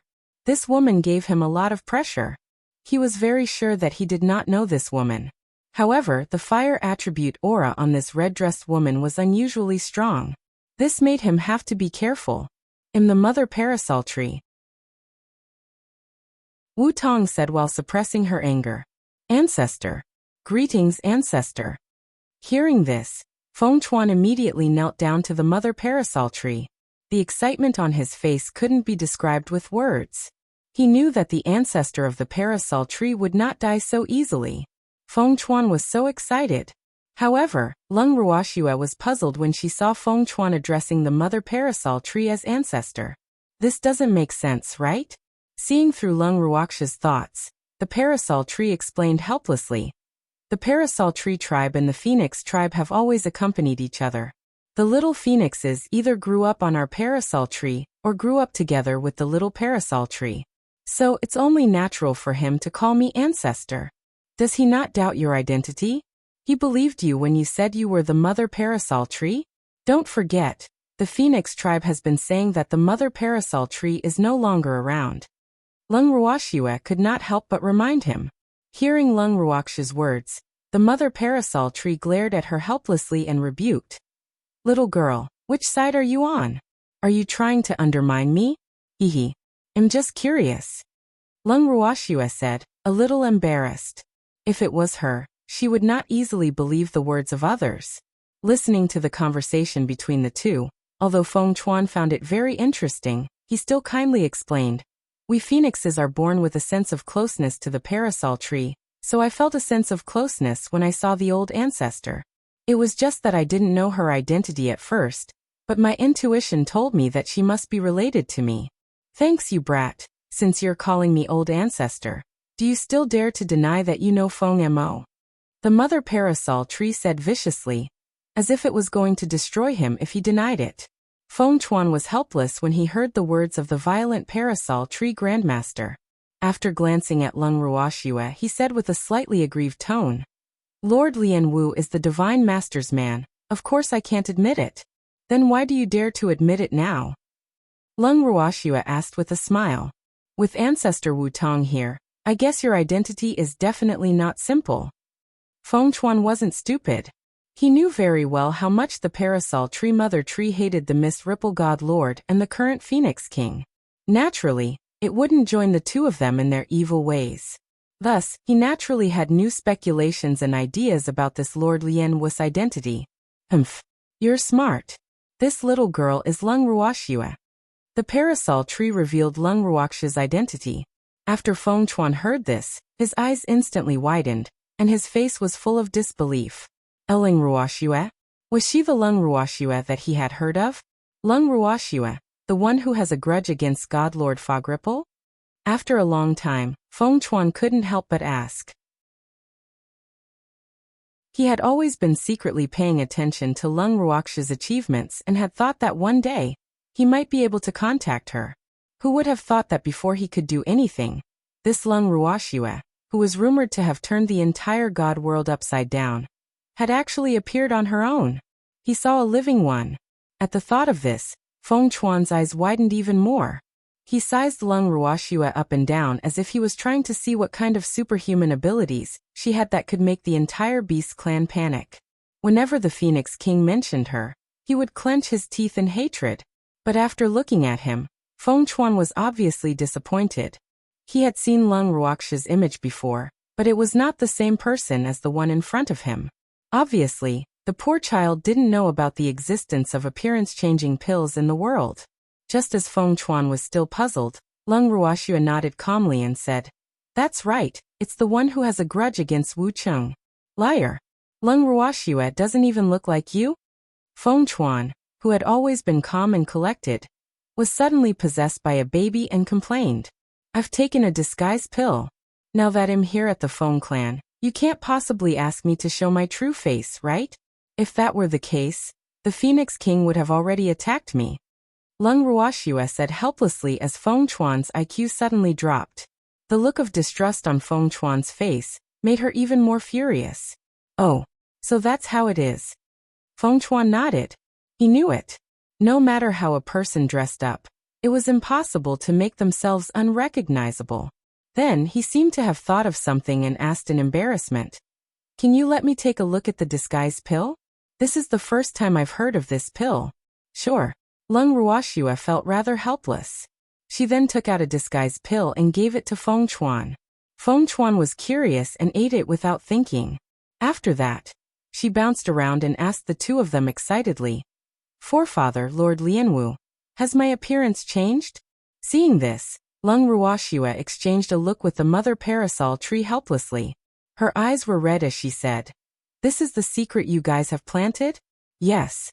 This Feng Chuan, who was normal at first sight but not very normal now, was the secret line that Feng Mo and the Mother Tree of Wudong had buried.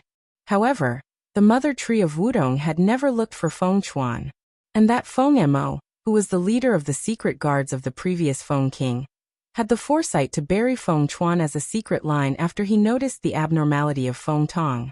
In the war hundreds of thousands of years ago, in order to protect the Feng King at that time, he was seriously injured and sealed with Feng Wu. Therefore, Feng Chuan's role as a secret spy was left idle.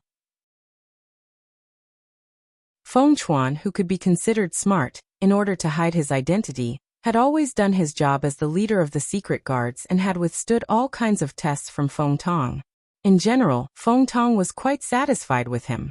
The only dissatisfaction was that Feng Chuan was too old-fashioned and always used the rules to do things. Every time this happened, Prince Feng would be angered to death by Feng Chuan. But even so, the Phoenix King was not willing to fire him. But this time the elders of the Feng clan went on strike, which made the Phoenix King really angry. Feng Chuan happened to become cannon fodder, and was severely punished by the Phoenix King. However, Feng Wang felt that he had severely punished Feng Chuan, but Feng Chuan didn't think so. He couldn't wait to be free. Because no one could understand how painful it was to look at and protect one's own enemy every day. There were even a few times when Feng Chuan almost couldn't hold back, and wanted to make a move. But at the last moment his rationality controlled himself. He knew that he could not reveal himself. With his current strength, he was no match for the Phoenix King. Thus, all he could do was to be patient. After finding out Lung Ruoxue's identity, Feng Chuan had been excited for a while. He felt that he had found a companion who asked Lung Ruoxue to have a common enemy with him. However, out of caution, he did not dare to act rashly. He had been secretly collecting information related to Lung Ruoxue. Furthermore, he did not expect to see Lung Ruoxue so soon. He was not prepared at all, and had obviously lost his composure. And Lung Ruoxue knew about Feng Chuan's existence because the parasol tree had revealed it to her.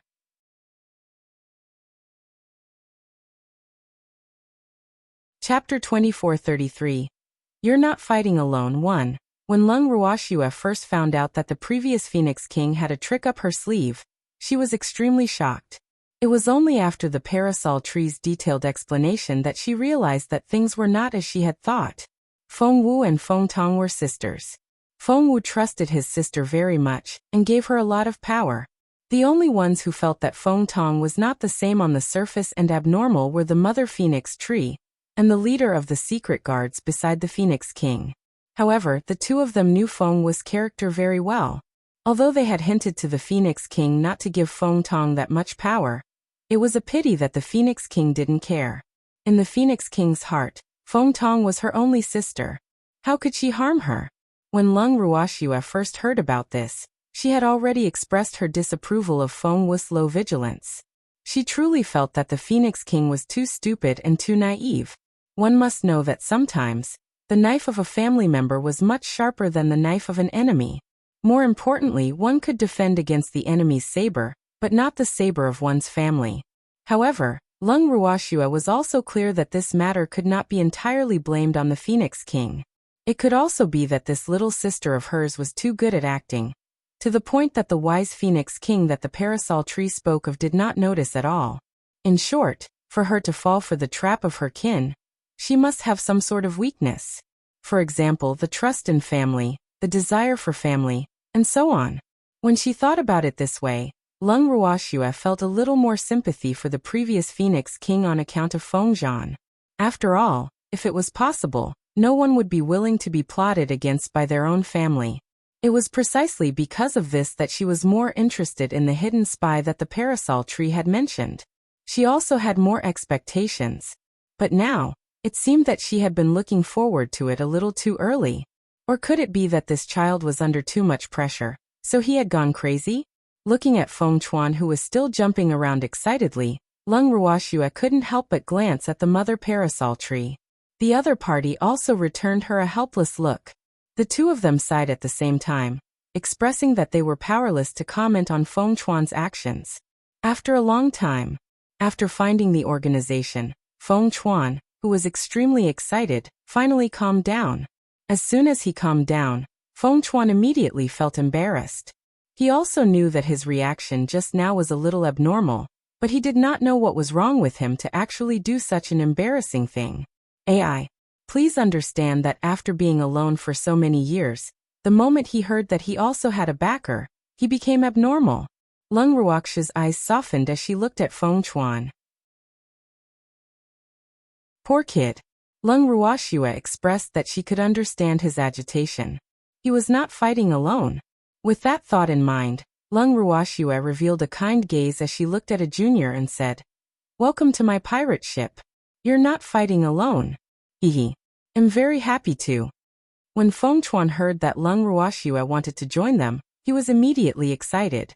However, he seemed to have heard the word pirate ship, or did he hear it wrong? Thanks, a pirate ship? Feng Chuan was a man of action. If he had any questions, he would ask them. So these two words became his biggest doubt at the moment. Lung Ruoxue looked at Feng Chuan, who seemed to be slow to react, and felt worried. Was this guy really the leader of the secret guards that the parasol tree had mentioned?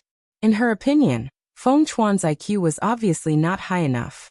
At least, he couldn't be compared to Feng Da and the others. Look at his silly and cute little appearance now. Oh, she was quite cute. Song, who often peeked at Lung Ruoxue's inner thoughts, heard Nyo say that this guy was quite cute and instantly lost his good impression of this phoenix. At the same time, he glared at the innocent Feng Chuan. This guy is cute?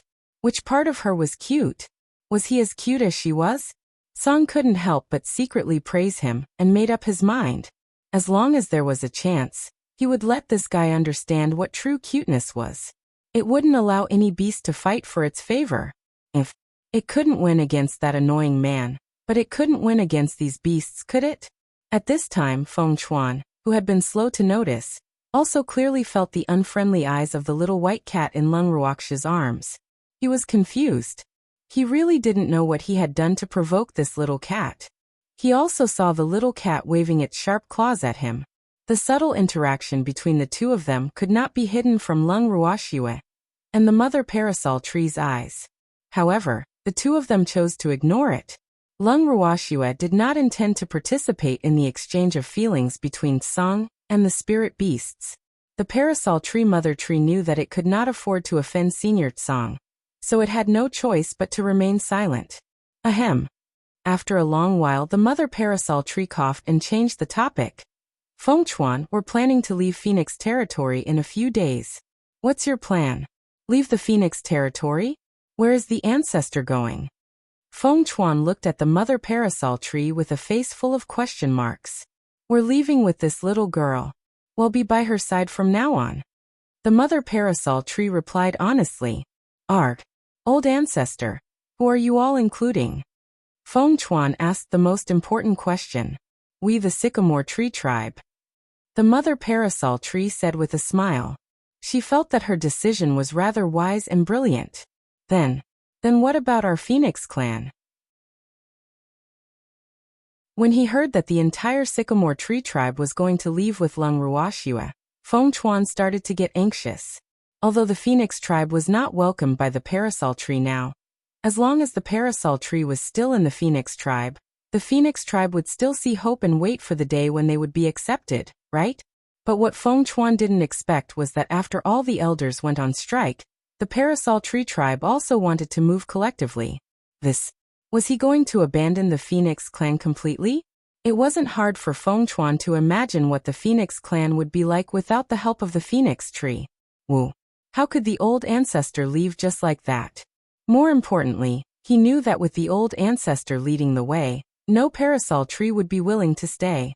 Thinking of this, Feng Chuan was even more afraid, because he knew that the old ancestor was definitely not joking. Cold. What does it have to do with me what happens to the Feng clan? The current Phoenix kind is no longer the Phoenix kind that we used to be. Therefore we the parasol tree clan will no longer serve the Phoenix kind. The mother parasol tree said disapprovingly. Forefather, many Phoenix kind people are innocent. Feng Chuan couldn't help but remind her. So what? They were all brainwashed by Feng Tong, and our Phoenix tree clan is loyal to Feng Wu. Therefore, I want help Feng Tong cultivate her power. Of course, if a phoenix is willing to forsake the darkness for the light and acknowledge this little girl as her master, I'm still very willing to accept them. The mother parasol tree made it very clear. When Feng Chuan heard this, he knew that the mother parasol tree had already made up her mind, and it would be difficult to change it. He couldn't help but turn his gaze to Lung Ruoxia. Lung Ruoxia understood what Feng Chuan meant. He just wanted her to help persuade the mother parasol tree. However, Lung Ruoxia wasn't that kind.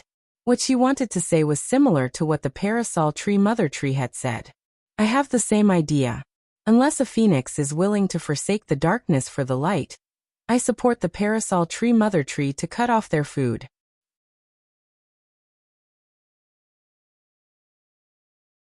Chapter 2434. You're not fighting alone too. Hearing Lung Ruoxia's words, Feng Chuan knew that there was no point in saying anything more. He couldn't help but sigh on behalf of the abandoned Feng clan and fell silent. After a while, the mother parasol tree asked again. Feng Chuan, are you going to leave with us or stay in the Feng clan? I'll leave with you for the time being, Feng Chuan said after some thought. Although the parasol tree elder had shown that he had absolute trust in Lung Ruoxia, and he was also aware of Lung Ruoxia's identity, he still wanted to observe Lung Ruoxia from a closer distance. At the same time, he wanted to see where the parasol tree tribe lived. Otherwise, he would not be at ease even if he stayed in the Phoenix tribe. That's good, you're free now anyway. The mother parasol tree nodded. I wonder when old forefather and the others are planning to leave. Feng Chuan asked again. In 2 or 3 days. Lung Ruoxia replied. What about the pills that you want? Feng Chuan didn't finish his sentence, but he believed that Leng Ruoxue would understand what he meant. She probably couldn't bear to give me the types and quantities of herbs I asked for. Leng Ruoxue laughed evilly. Feng Chuan was a little speechless. The Phoenix King would definitely be reluctant. However, he could also tell that Leng Ruoxue most likely knew that the Phoenix King would be reluctant to part with her, so she had deliberately given such a condition. It was a pity that the waiter was going to suffer. With a sigh, Feng Chuan silently expressed his sympathy for the waiter, but he couldn't do anything about it. Just as Feng Chuan had expected, the current leader of the Hidden Guards returned to the Phoenix clan and reported Leng Ruoxue's conditions to the Phoenix King. The Phoenix King's expression changed drastically, and he flew into a rage. Her anger was even greater than what the current leader of the secret guards had expected. Her face was blacker than the bottom of a pot. The huge Phoenix Palace had been immersed in low air pressure because of the anger of the Phoenix King. Around the palace, many little phoenixes were trembling. From the aura, the little phoenixes knew that this was the king's aura. And the king was very angry. Although the little phoenixes wanted to hide and not be affected by the king's anger, they were too weak to withstand the king's pressure. All of them were suppressed to the point that they did not dare to move. Your Majesty, please calm your anger. The current leader of the Hidden Guards, who was also pale, gathered his courage and said. He was the closest to the Phoenix King, so he was naturally injured by the aura that the Phoenix King emitted. However, he was mentally prepared, so his injuries were not serious. However, the other clansmen were not prepared. He didn't want the king's anger to be directed at his clansmen. That would be a huge disaster for the Phoenix clan. Calm your anger? How can I calm my anger? The Phoenix King, who was sitting on the throne, roared in anger. The anger that was emitted from her body was almost tangible. King, if you don't agree to the other party's conditions, then we won't do this business. There's really no need to be angry. You have to know that anger is harmful to the body. You are angry right now, but the other party not only doesn't know, but may even watch a good show. So I feel that we can't be fooled by Lord Lian Wu. The current leader of the Hidden Guards tried to persuade him. It had to be said that he was quite clever. He knew that the Phoenix King was most concerned about Lord Lian Wu's reaction, so he directly started from this aspect, which really made the Phoenix King calm down and think. That's right. The more angry she was, the happier that annoying woman would be. He must not be fooled by the other party. With this thought in mind, the Phoenix King slowly calmed down, and the anger in his body also subsided. The little phoenixes who felt the pressure had lightened quickly took the opportunity to leave the place. If they stayed any longer, they would probably lose their lives. Thanks, however, although the Phoenix King had calmed down for the time being, she was still very unhappy. She felt that she had already put down her status, and wanted to exchange medicinal pills with that hateful woman. How could that hateful fellow not give her face? He really didn't know what was good for him. It had to be said that the Phoenix Prince was a rather selfish person. She thought that she had put down her pride, but would Leng Ruoxue think so?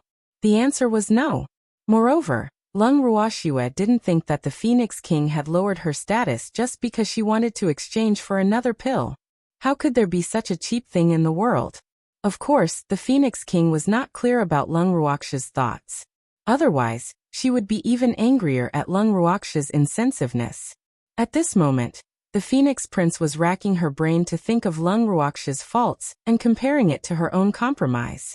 The more she thought about it, the more she felt that Leng Ruoxue shouldn't have done that. However, Leng Ruoxue could not care less about what she was thinking. But the Phoenix King cared. The more Leng Ruoxue deliberately made things difficult for her, the more the Phoenix King wanted to know the effects of those pills. Sometimes, she even wondered if the effects of those pills were not as good as she had imagined, which was why that damned woman was not willing to exchange with her. With this thought in mind, the Phoenix King's determination to get those pills grew even stronger. However, how could he obtain those medicinal pills without spending a lot of money?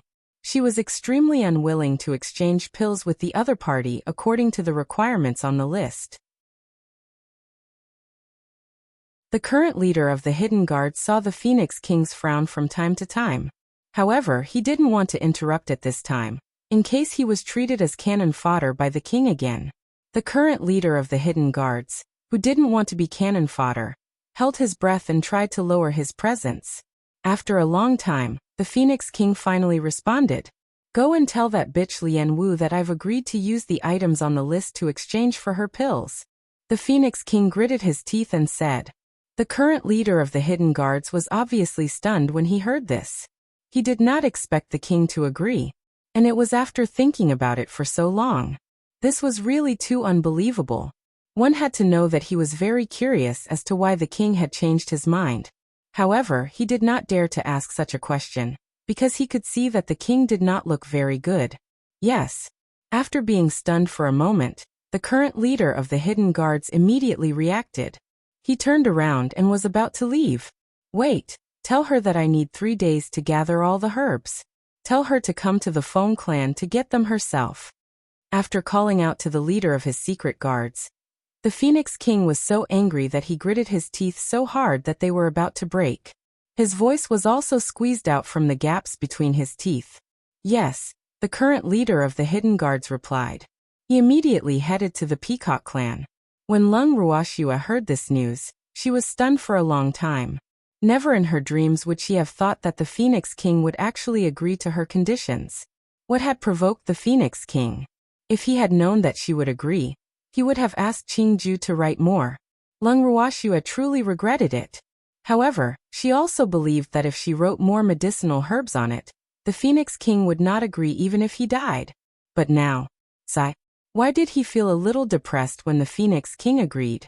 Could it be that she had guessed it wrong?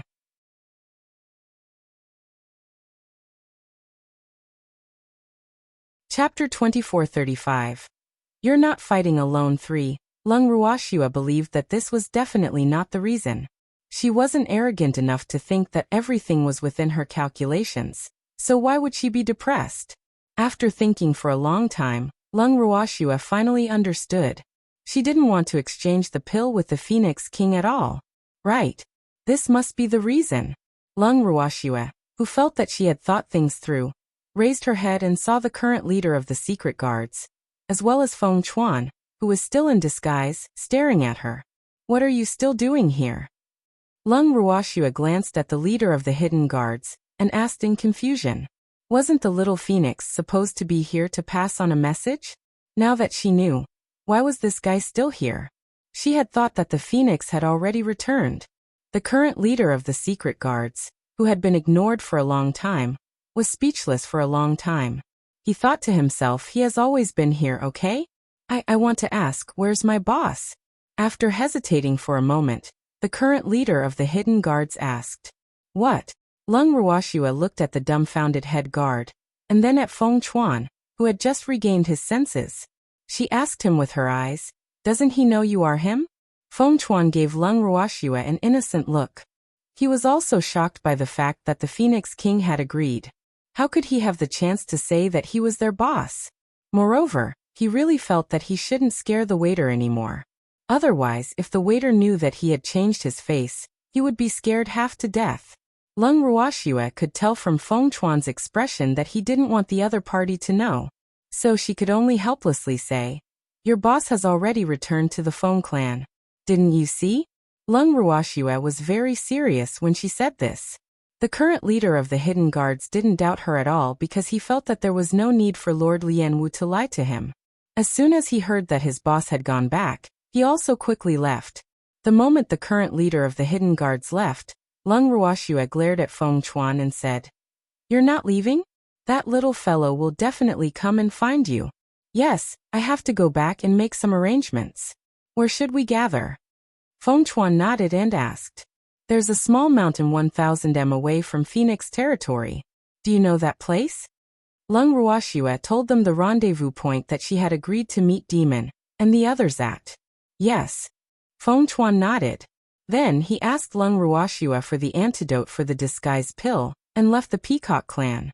The moment the two of them left, Lung Ruoxue immediately took out the mother parasol tree from her bracelet. The parasol tree mother tree thought that Lung Ruoxue was looking for it for an urgent matter. Who knew that Lung Ruoxue would only look at her calmly and asked, Senior, do you know where the Phoenix clan's treasures are kept? What? The mother parasol tree was stunned for a moment before it reacted. Little girl, could it be that you're thinking of getting your hands on the Phoenix clan's treasure? Yup. I should at least prepare some gifts for my beastie. Don't you think that all the treasures of the Phoenix clan should be inherited by Feng Zhan? Lung Ruoxua laughed evilly.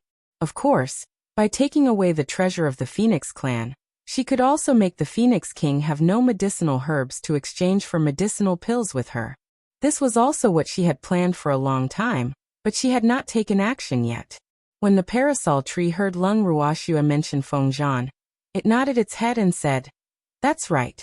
All the treasures of the Feng clan belong to Feng Wu.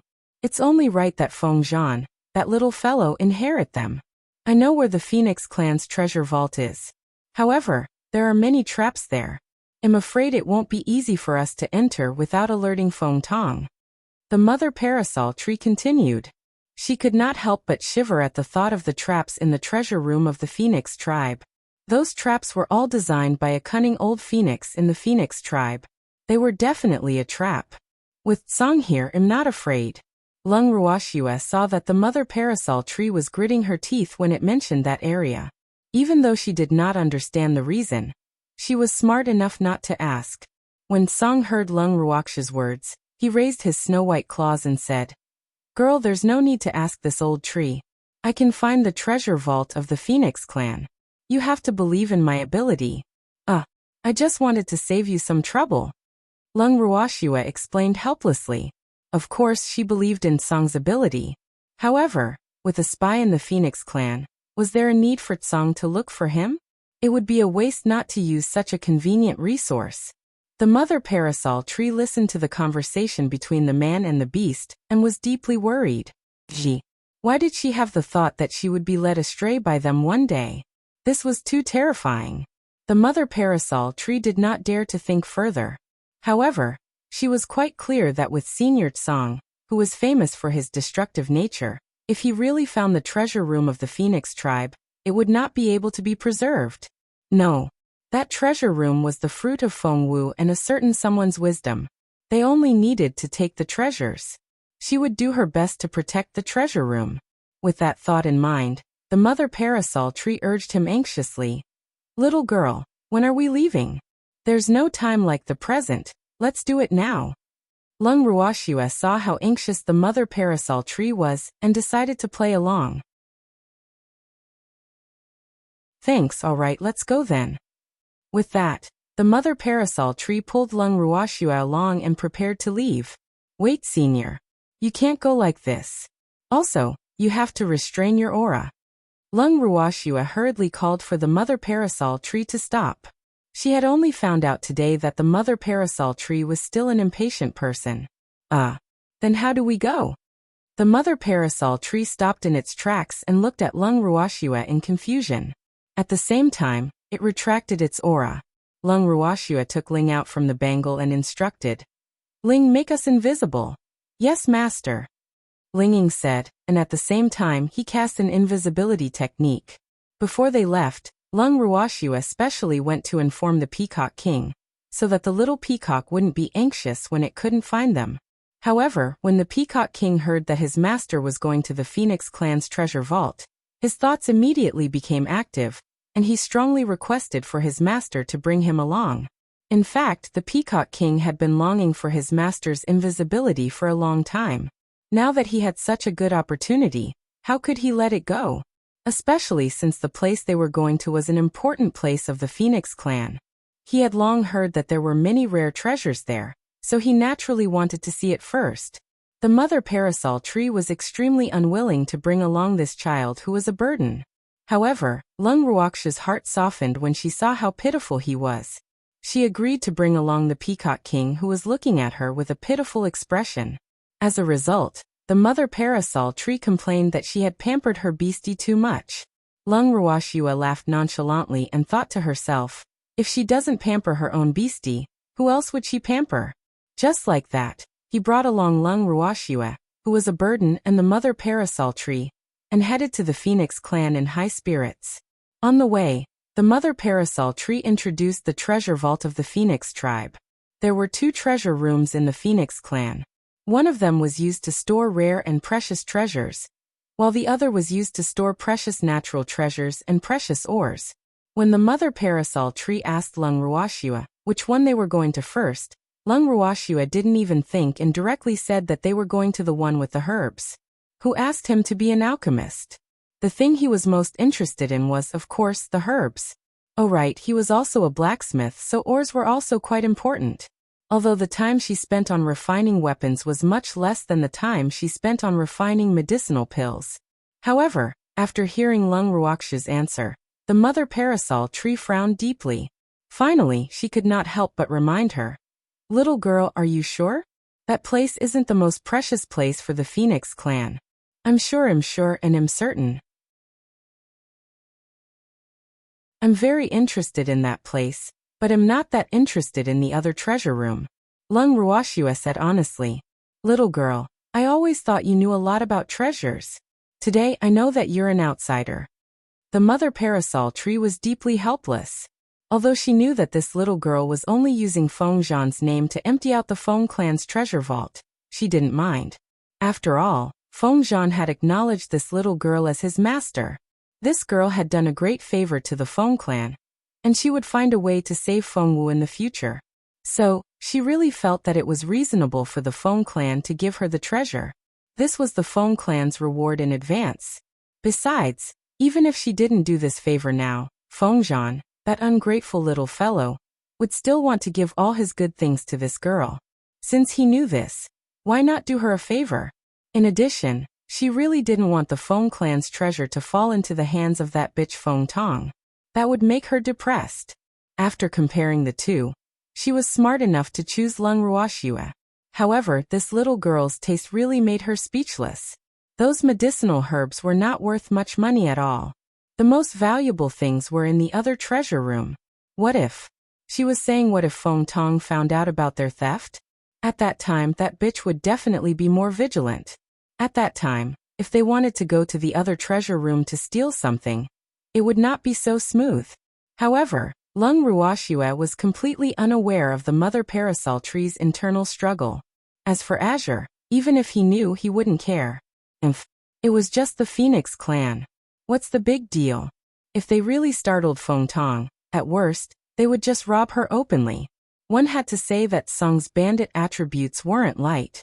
Just like that, while the mother parasol tree was in a dilemma, she still brought Lung Ruoxua, Song, and the Peacock King to the treasure room where the herbs and ores were kept. When they reached the door of the treasure room, Lung Ruoxua was surprised to find a formation that was in operation. After observing for a while, Lung Ruoxua could not help but ask, who set up this formation? The formation in front of him looked very simple, but it was quite exquisite. It was not difficult to see that the person who set up this formation was also a person who had studied formations. It's the high priest of the Phoenix tribe. The mother parasol tree gritted its teeth and said in an evil tone.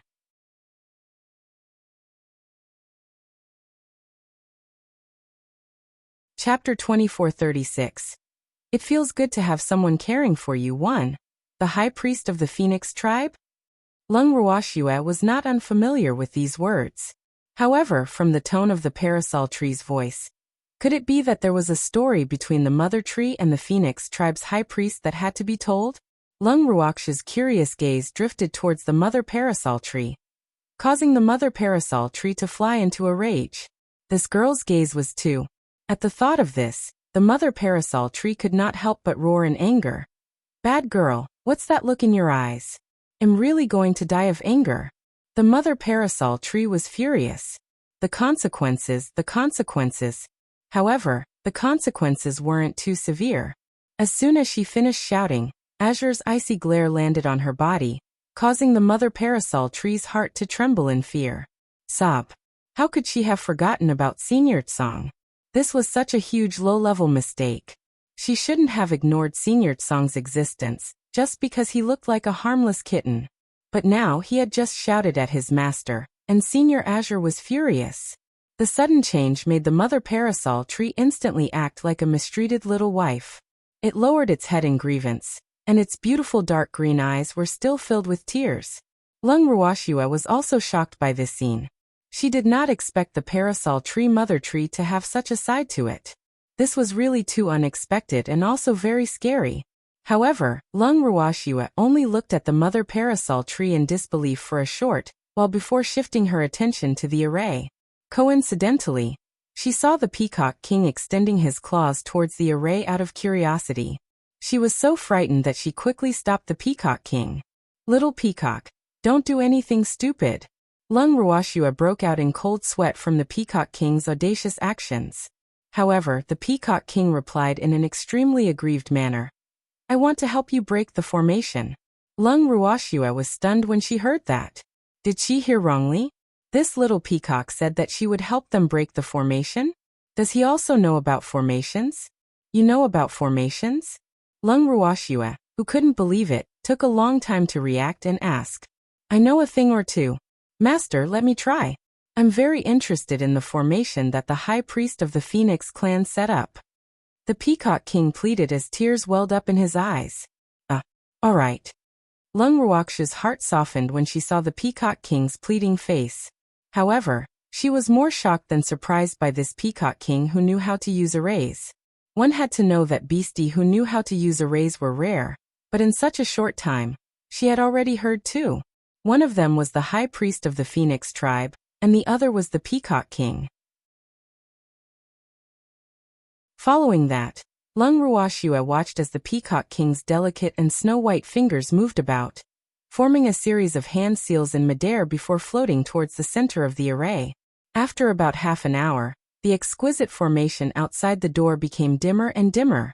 10 minutes later, the light of the formation weakened and gradually extinguished. "It's done," the Peacock King said with sweat all over his head. Breaking a formation was really a matter that consumed a lot of physical strength and divine power. He felt that he had never been so tired before, not even after running for hundreds of thousands of meters. That's right, when he felt aggrieved, he would run around Phoenix Ridge. When he was tired from running, he would stop and then have a good sleep. This way, he would forget his troubles. Of course, most of the time, he rarely had any troubles, and his troubles were basically created by the Phoenix King. Therefore, every time the beasts of the Phoenix territory saw the Peacock King acting rashly, they would know that he was being harassed by the Phoenix King again. Every time he thought of this, he would feel depressed. Thanks as he recalled his tragic past, the Peacock King instantly became listless. Lung Ruoxue thought that the Peacock King was tired from breaking the array. After instructing him to rest well, Lung Ruoxue began to observe the array that the Peacock King had broken. The formation had truly been broken. Furthermore, the process of the Peacock King's decoding of the array was also recorded in her mind. Lung Ruoxue carefully recalled that every step of the Peacock King's was very compact. There was not a single waste or unnecessary art. She really didn't expect that the Peacock King actually had such talent. It seemed that she had picked up a treasure. After Lung Ruoxue's initial shock, her heart was filled with joy. She knew it. His beastie was definitely extraordinary. The mother parasol tree, which had its head lowered all this while, had also raised its head at some point. It looked at the array that had been broken, and its face showed a dazed expression. Could she say that she knew how to dispel the array at the door? The mother parasol tree shrunk her neck. This thought had just appeared in her heart, but she quickly suppressed it. She did not dare to say it out loud. She was afraid that this little girl would fly into a rage if she said it. Just now, she had only cared about her sorrow and had not thought that the quick-handed Peacock King would be the first to undo the defensive array outside the door. But what she had not expected even more was that this seemingly unremarkable, weak little Peacock King was actually an array master. To be able to undo the formation of that hateful old priest. He was definitely not simple. The mother parasol tree was stunned. Her beautiful eyes first looked at Lung Ruoxue, then stopped at the Peacock King. At this moment, Peacock King had just taken a pill to recover his divine power, and was adjusting his breathing.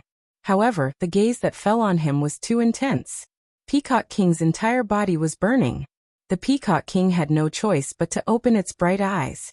When it realized that it was the mother parasol tree that was staring at it, The Peacock King tactfully swallowed the words that it was about to ask.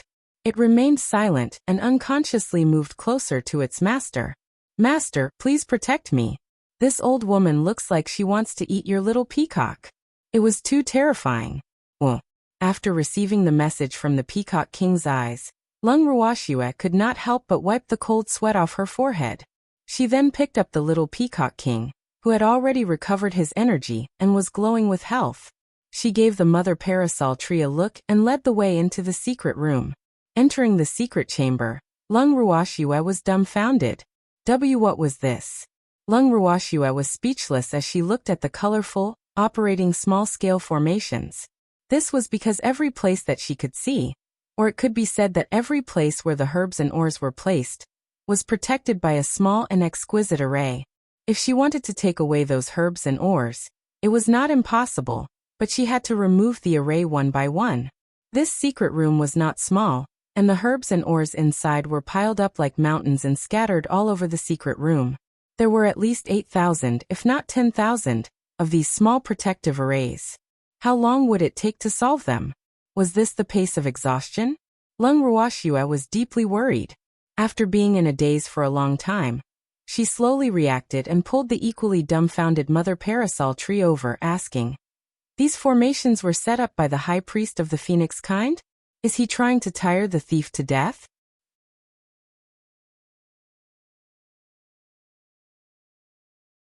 Chapter 2437. It feels good to have someone caring for you too. Yes, little girl, you're right.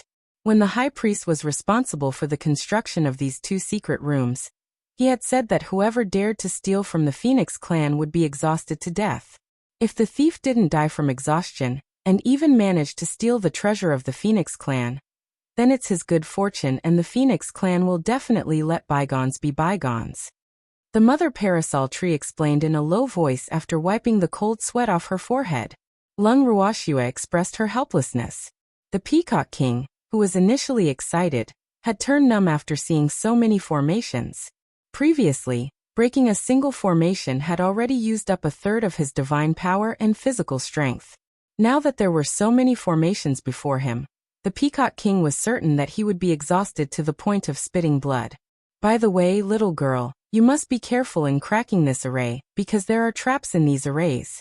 If you make one wrong step, then the whole secret room's trap will be activated, and at the same time, it will also alert that slut Feng Tong. So you must be careful. After observing Lung Ruoxue's slightly ugly expression, the Mother Parasol tree carefully reminded her. She had no idea how to break the array here. It wasn't that the Phoenix High Priest didn't tell her, but that she didn't remember. She felt so ashamed. We will be careful. After Lung Ruoxue heard the Mother Parasol tree's words, she fell silent for a moment before she replied. Then she looked at the crying Peacock King and patted his shoulder. "Little Peacock, let's get to work." "Master, how long will it take to solve this?" The Peacock King was filled with regret. He should not have broken the formation at the entrance. Great, now he had become a coolie. Even though he was a little grumbling in his heart, he did not dare to disobey his master's orders. His heart trembled as he followed behind Lung Ruoxue and walked towards a small array not far from her. As for Lung Ruoxue, after taking a look at the distribution of treasures in the secret chamber, she chose the most expensive pile of herbs. After a careful observation, Lung Ruoxue began to cast spells one after another. In less than 10 minutes, the array that Lung Ruoxue had broken first stopped working. The herbs that were protected by the array naturally became hers. At this moment, she lifted her gaze and looked at the Peacock King. She realized that the Peacock King's array was only 1/3 undone. Since she did not disturb the Peacock King, Lung Ruoxue quickly set off for her next target. When the Peacock King finally cracked a formation, he wanted to show off to his master. However, he suddenly realized that his master had cracked almost 10 defensive formations. In an instant, Peacock King's eyes widened in disbelief. Is this true? As his master's beastie, he actually didn't know that his master's attainments in formations were so high. The moment this thought appeared in the Peacock King's mind, he was ecstatic. Thanks Sob, he had finally found his master. He must acknowledge master as his master. If master doesn't accept him, he will cry in front of master. After making up his mind, Peacock King seemed to be invigorated. He became energetic, but Song really couldn't bear to see Peacock King like this. He glanced at Peacock King and said with an unhappy face, "What are you daydreaming about? Hurry up and get to work. Look at your work efficiency, it's really too low." Ugh. Hearing this, the Peacock King was depressed. His understanding of formations was clearly not as good as his master's, so wasn't it only natural that he would be slower in breaking them? Why did this cat attack him like this? Beastie, who were also masters, were born from the same root, so why was it so urgent to attack each other? Although the Peacock King thought this way, he didn't dare to refute the fierce and brutal kitten. He could only lower his head and continue to work. Little did he know that the Azure capital was in a bad mood because Lung Ruoxua was trying to break the array and could no longer hug him. The Peacock King happened to become the cannon fodder for the Azure capital to vent its anger. At the same time, the Azure capital could also sense the Peacock King's inner thoughts and thought to himself, "Humph." He even recited a poem. Wasn't this showing that he was uncultured? Actually, these were words that Lung Ruoxua often said to the beasties. Her intention was to unite the beasties and unite them against external threats. Now that the Peacock King had used it, Song couldn't help but feel discontented. He secretly made a note of the Peacock King in his heart. The poor Peacock King didn't even know that he had unintentionally provoked Song. After being pressured by Song, Peacock King could only lower his head and work. He didn't even dare to raise his head to avoid being scolded again. The mother parasol tree, who had been observing Lung Ruoxia's attempt to break the formation, was shocked when it saw the dazzling array of spells. After observing for a long time, the mother parasol tree could not help but ask, "Little girl, I didn't expect you to know so much about formations. Today I've really broadened my horizons. If that old priest were to see this, he would definitely be depressed. You must know that it took him hundreds of years to set up these formations." Upon hearing this, Lung Ruoxua, who was breaking the array, replied in a speechless manner, "Senior Wu Tong, you know that there are so many formations here and you still dare to bring me here? It's a good thing I know a thing or two about formations. Otherwise, wouldn't we have made a wasted trip? Hee. How could that be possible? Your master, yes, disciple, this small formation can't trouble you." The parasol tree mother laughed in embarrassment. When she brought Lung Ruoxua here in high spirits, she did not think too much about it. She did not even consider if this little girl knew anything about array formations. The main reason was that she had too much confidence in Lung Ruoxua.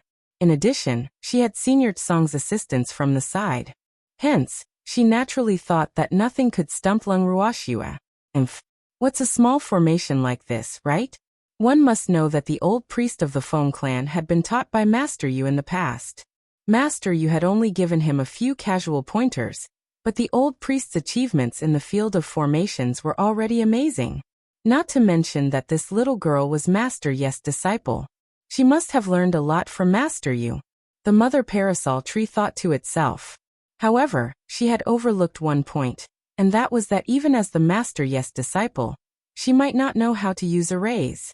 At the very least, Lung Ruoxia's two senior brothers did not know how to. However, the excited mother parasol tree would not think so much. Now that she saw how familiar Lung Ruoxua was with the array, she would not think about all these messy things. The parasol tree mother tree truly felt that watching Lung Ruoxua break the array was a form of enjoyment. Looking at her 10 fingers moving around, the spells she executed were so beautiful. Each of them was as beautiful and exquisite as a 7-colored butterfly. It could not take its eyes off them, and could not move its gaze away. She felt as if her mind was being pulled by Lung Ruoxia's attempt to break the array. She also felt that 2 eyes were not enough. In the next moment, the entire secret room fell silent again. Other than the slight sounds of Lung Ruoxua and the Peacock King breaking the array, even the sound of breathing was unbelievably soft. A few hours later, under Lung Ruoxua and the Peacock King's hard work, half of the array in the secret room was finally broken. However, the two of them were also exhausted.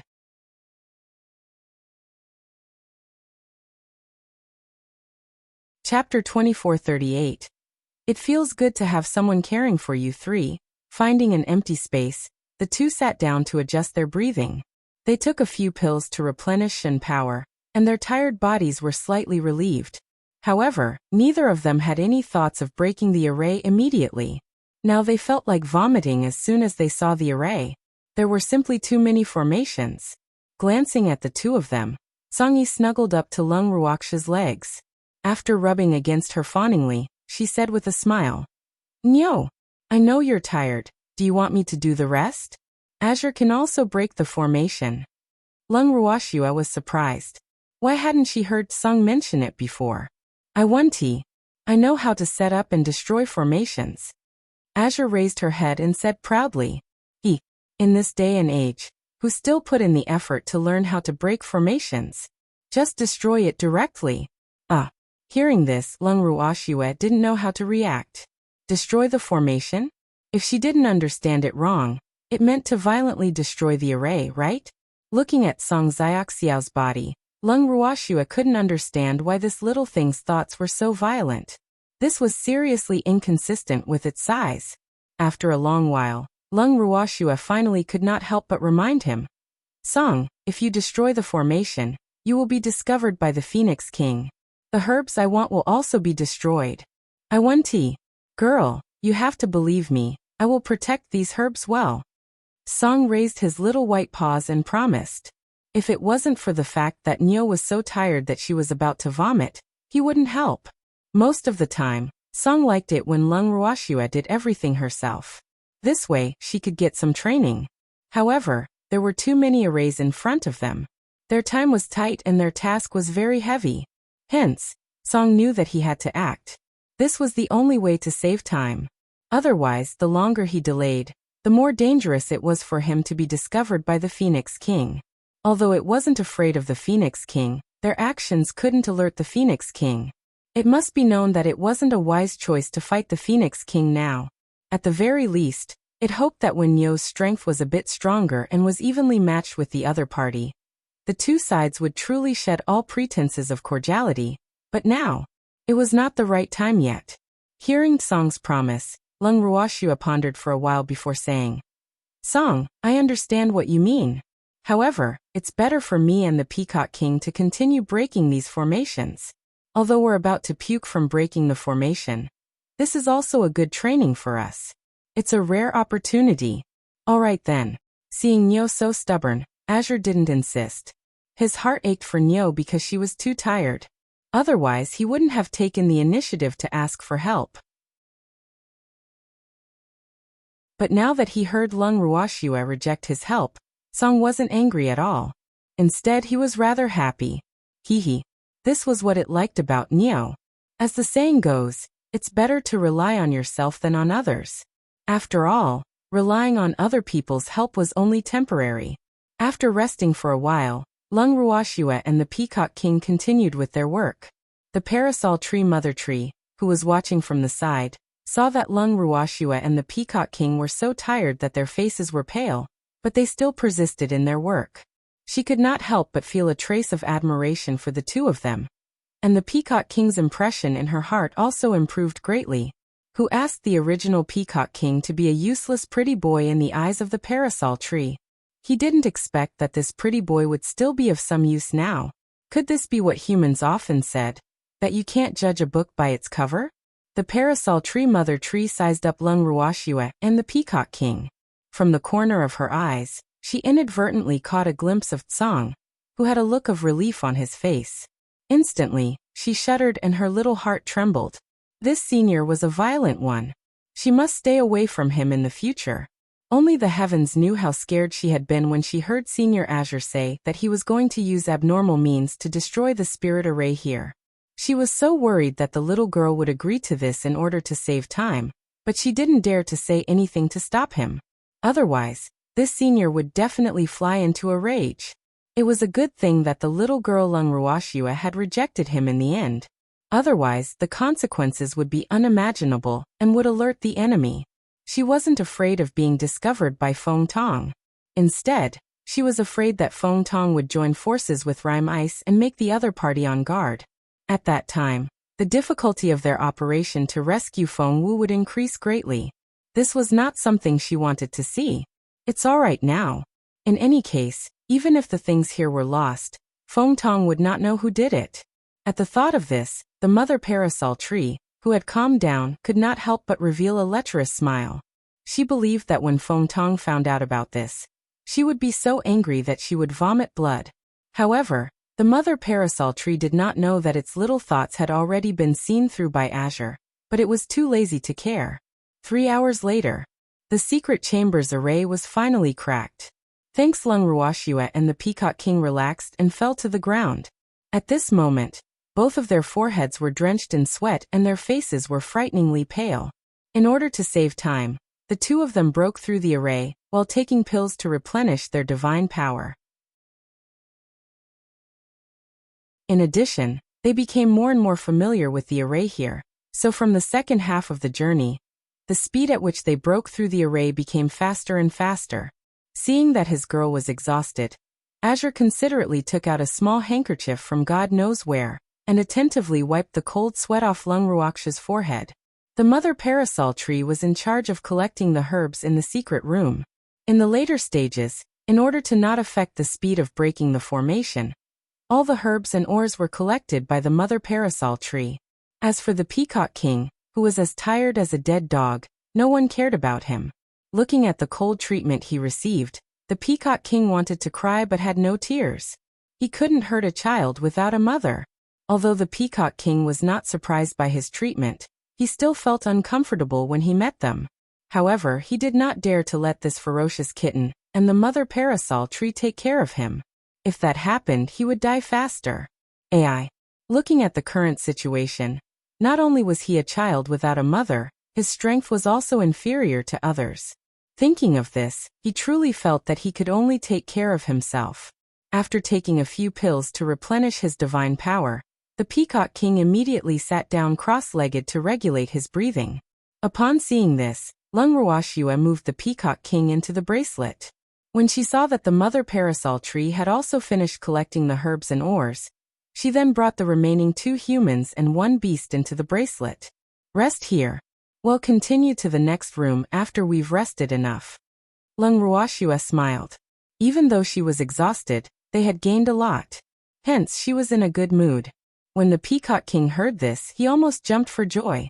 However, he had to still have the strength. After eating a few pills, his divine power had recovered by more than half. Now that he was in his master's magical space, he couldn't care less about his own grievances and sorrow. He quickly took the time to rest.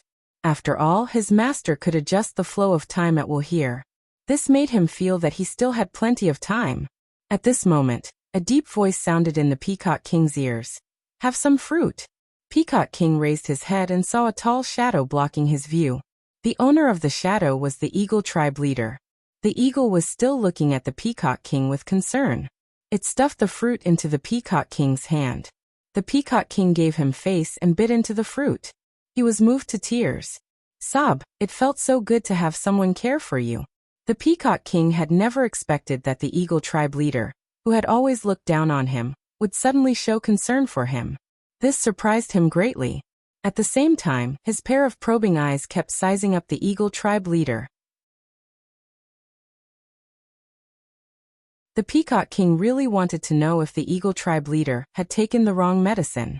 Under the Peacock King's gaze, which clearly said you didn't take your medicine today, the Eagle tribe leader's entire body was seething with anger. His face darkened and he said angrily, "Damn it, what's with that look? I knew I shouldn't be too concerned about you." After saying that, the furious Eagle tribe leader turned around and strode away with his long legs. The Peacock King saw that the situation was not good, and quickly extended his arms to hug the Eagle tribe leader's legs tightly. He howled, "Don't go! Don't go! It's rare for someone to care about me. Woo-woo." The Eagle tribe leader could not help but cover his face when he saw the Peacock King hugging his thigh without a care for his image. This guy was really too embarrassing, wasn't he? Even if it had a master, why was this peacock still so out of line, and liked to embarrass itself as always? At this moment, he was filled with regret. He shouldn't have been soft-hearted when he saw that the Peacock King was exhausted like a dead dog. However, it was too late to say anything now. The eagle tribe leader was deeply worried, especially when he saw that there were countless beasts watching from a distance. At this moment he heard the Peacock King ask shyly, "Why do you care about me?" She asked. "You bastard." Peacock King's bashful appearance made the tough man, the eagle tribe leader, unable to accept it. Following that, the beast men heard the furious eagle tribe leader roar, "Fuck! Can't you speak like a man? Don't be like that, I can't stand it." The tribe leader of the eagle tribe was going crazy. If this continued, he had the urge to strangle the Peacock King to death. Of course, if he wasn't afraid that his master would say that they were killing each other, he would have done so long ago. However, the Peacock King's face had long been trained to be extraordinary. He didn't care about the attitude of the eagle tribe leader at all. On the contrary, he still smiled and said, "You haven't answered my question yet. Why are you so concerned about me?" This was what he was most concerned about. "Because we have a common master." The eagle tribe leader held his forehead and said, "All right." He was convinced. He had to admit that he was no match for the Peacock King, all right? Just like this. Peacock King asked with some disappointment.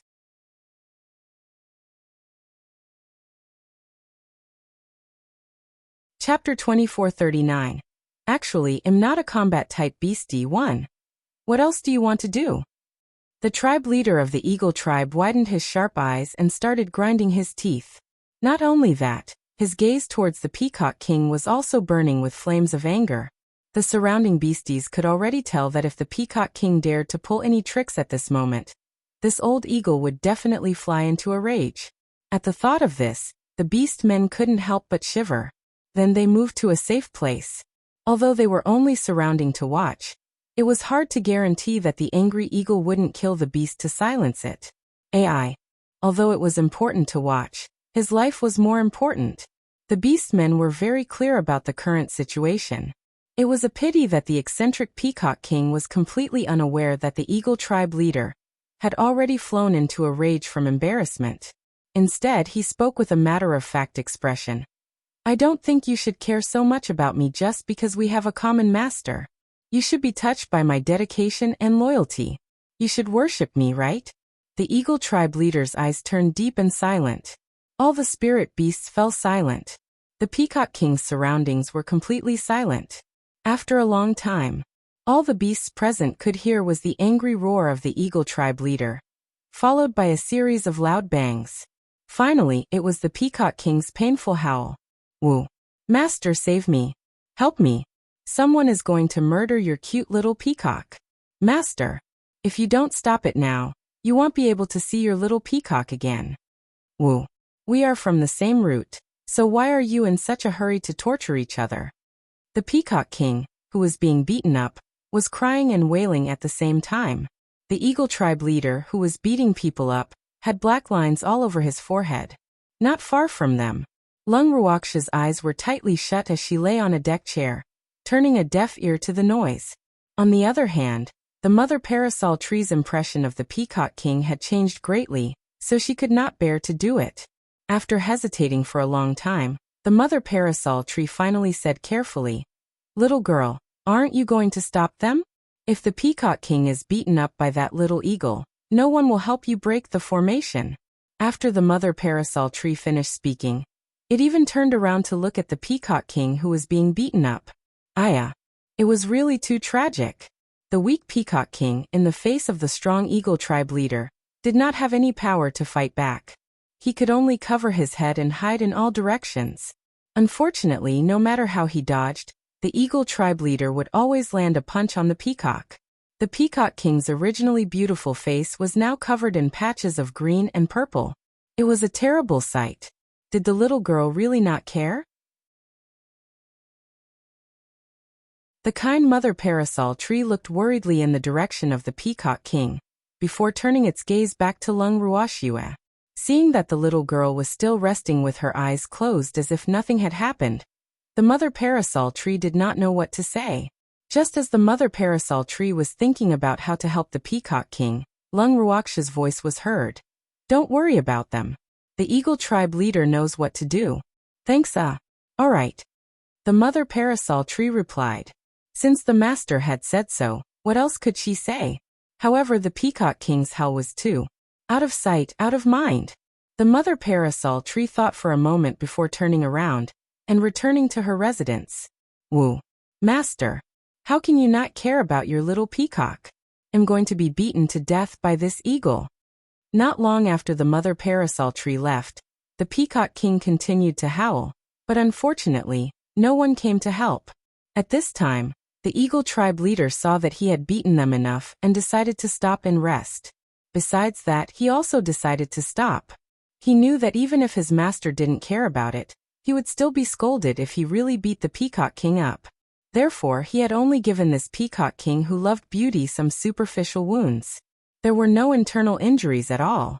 It was just that the outside didn't look good. The moment the tribe leader of the Eagle tribe stopped, the terrified Peacock King immediately ran to Lung Ruoxia's side to seek protection. He hugged Lung Ruoxia's leg and sobbed softly. Master, how can you not care about me?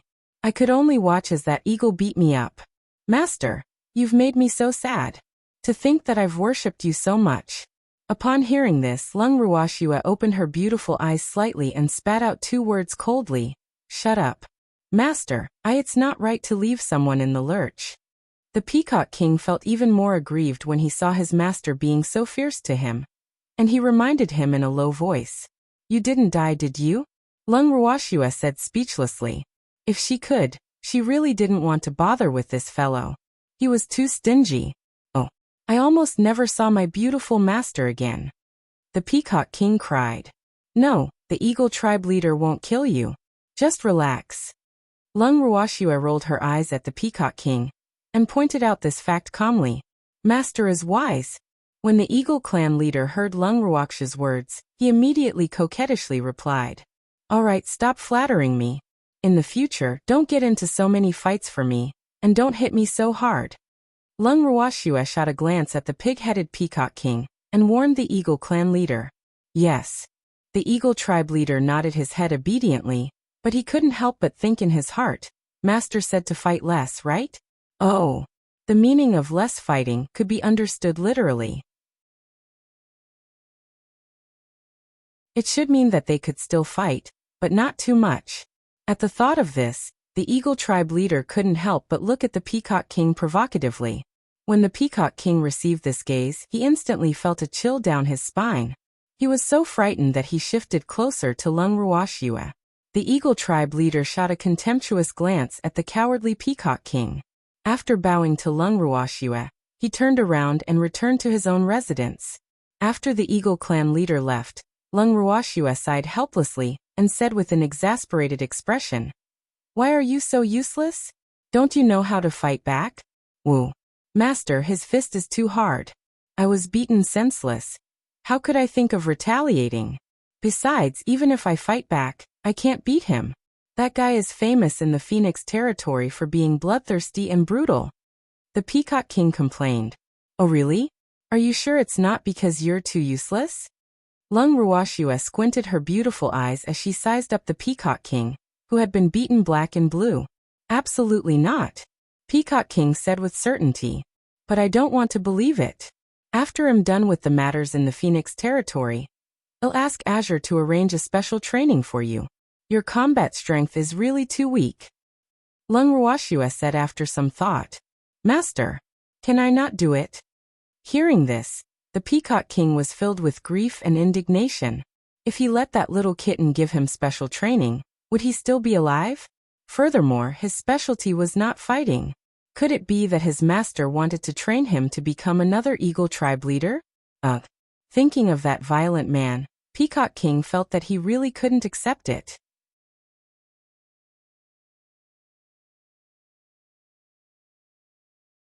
Chapter 2440.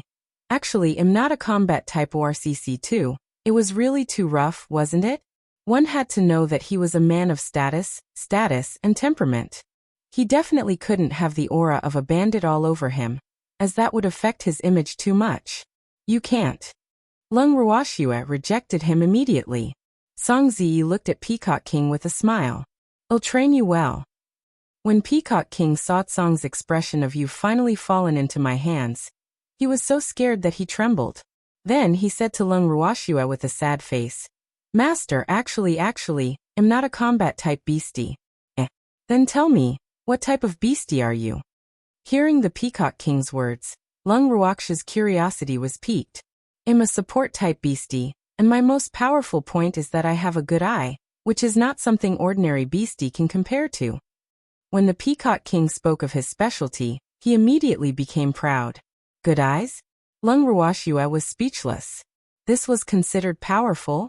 However, when she saw the Peacock King's expression of the heavens are number 1, the father is number 2.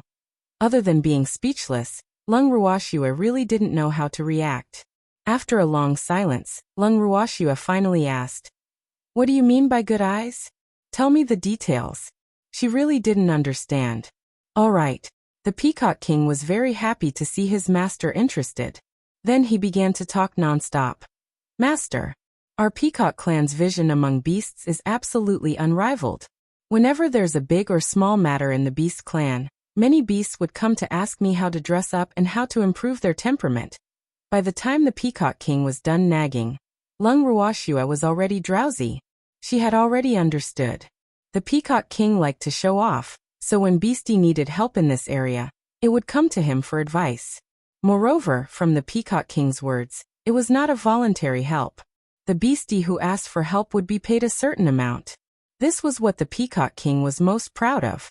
After hearing all this, Lung Ruoxue really wanted to pat the Peacock King's shoulder and tell him, Child, if you were in the other world, you would have a bright future in this job. It's a pity that this is the immortal realm where strength is everything. So you're definitely not doing your proper job. However, after Lung Ruoxue thought about it, she decided not to hurt her beastie's confidence. Hence she replied perfunctorily, Oh, not bad, you have a bright future. I knew Master would say that. The Peacock King was so proud that his tail was about to stand up. Then he changed the topic and said to Lung Ruoxue happily, Master, let me take care of your image in the future. I'll make sure that no matter where you go, you'll be the focus of everyone's attention. What do you say? The Peacock King's request was insatiable, but he didn't realize it. Not good. We need to keep a low profile. Lung Ruoxue's forehead was filled with black lines when she heard this. She really did not dare to imagine how the Peacock King would dress her up. Was she dressed according to human or beastie's aesthetic? It would be better if it was a humaness, but if the Peacock King dressed her according to the beastman's aesthetics, would she still be able to see people in the future? One could imagine how terrifying that would be. Thanks, alright. However, since when did Master not keep a low profile? You must let me take care of your image. Even though Lung Ruoxue had rejected him, the Peacock King was still unwilling to give up. Lung Ruoxue realized that she had underestimated the Peacock King's stubbornness. Feeling his girl's struggle, Song's claw smacked the Peacock King's swollen face, roaring angrily, In your dreams. You don't need to worry about Neo's image, just manage your own. Oh, alright. He was being threatened again. The Peacock King was quite worried, but he didn't dare to disobey the words of this little cat. After all, the other party's fist was bigger than his. In front of this cat, he didn't have the slightest thought of resisting, nor did he dare to. Seeing that Song had settled this matter so easily, Lung Ruoxue looked at him with admiration. Instantly, Song was so happy that his tail was raised to the sky. Arg! Why are you here? Suddenly, an earth-shattering cry rang out beside Lung Ruoxue and Song. Following that, the space in front of them rippled slightly and Qingju appeared. After hearing Qingju's words, Lung Ruoxue did not know how to explain to him that she was the one who had brought Song in. After leaving Song outside a few times, Lung Ruoxue would feel an inexplicable heartache every time they went out, and saw Song looking at her with a sad expression. Originally, she wanted to refine a divine artifact for Azure that could conceal his strength. That way, Azure might be able to come in with her. However, Azure told her that such a divine artifact was not of much use to him. Ordinary materials would not be able to withstand his cultivation. After that, Lung Ruoxue flipped through the books and notes left behind by her master, and discovered that her master had once refined a divine weapon called the Concealed Defiance. The so-called invisibility didn't mean invisibility, but rather concealing one's heaven-defying cultivation. This god tool was also refined by his master for himself, but his master didn't have time to test its effects before he died, which just happened to benefit Song. After Lung Ruoxue had found the god equipment, she had given it to Song. Only now did she remember that she had forgotten to tell Qingju about this. What should he do? The little fellow would definitely be angry. Lung Ruoxue, who felt that things had gotten out of hand, was so angry that she felt like an ostrich. She really did not dare to look at Qingju's expression. Although Lung Ruoxue was afraid that Qingju would be angry, Song was not. It smiled at Qingju and said, "I came in when I wanted to. This is impossible. I'm not at my peak right now, so this space won't accept you at all. And it's impossible for me not to sense you when you entered. Speak. How did you get in?" Green Vessel didn't believe Song's nonsense at all. This guy was really scheming. Seeing that Green Vessel didn't believe him, Azure had no choice but to raise a small, snow-white paw to show him. There was a golden bangle on the furry paw.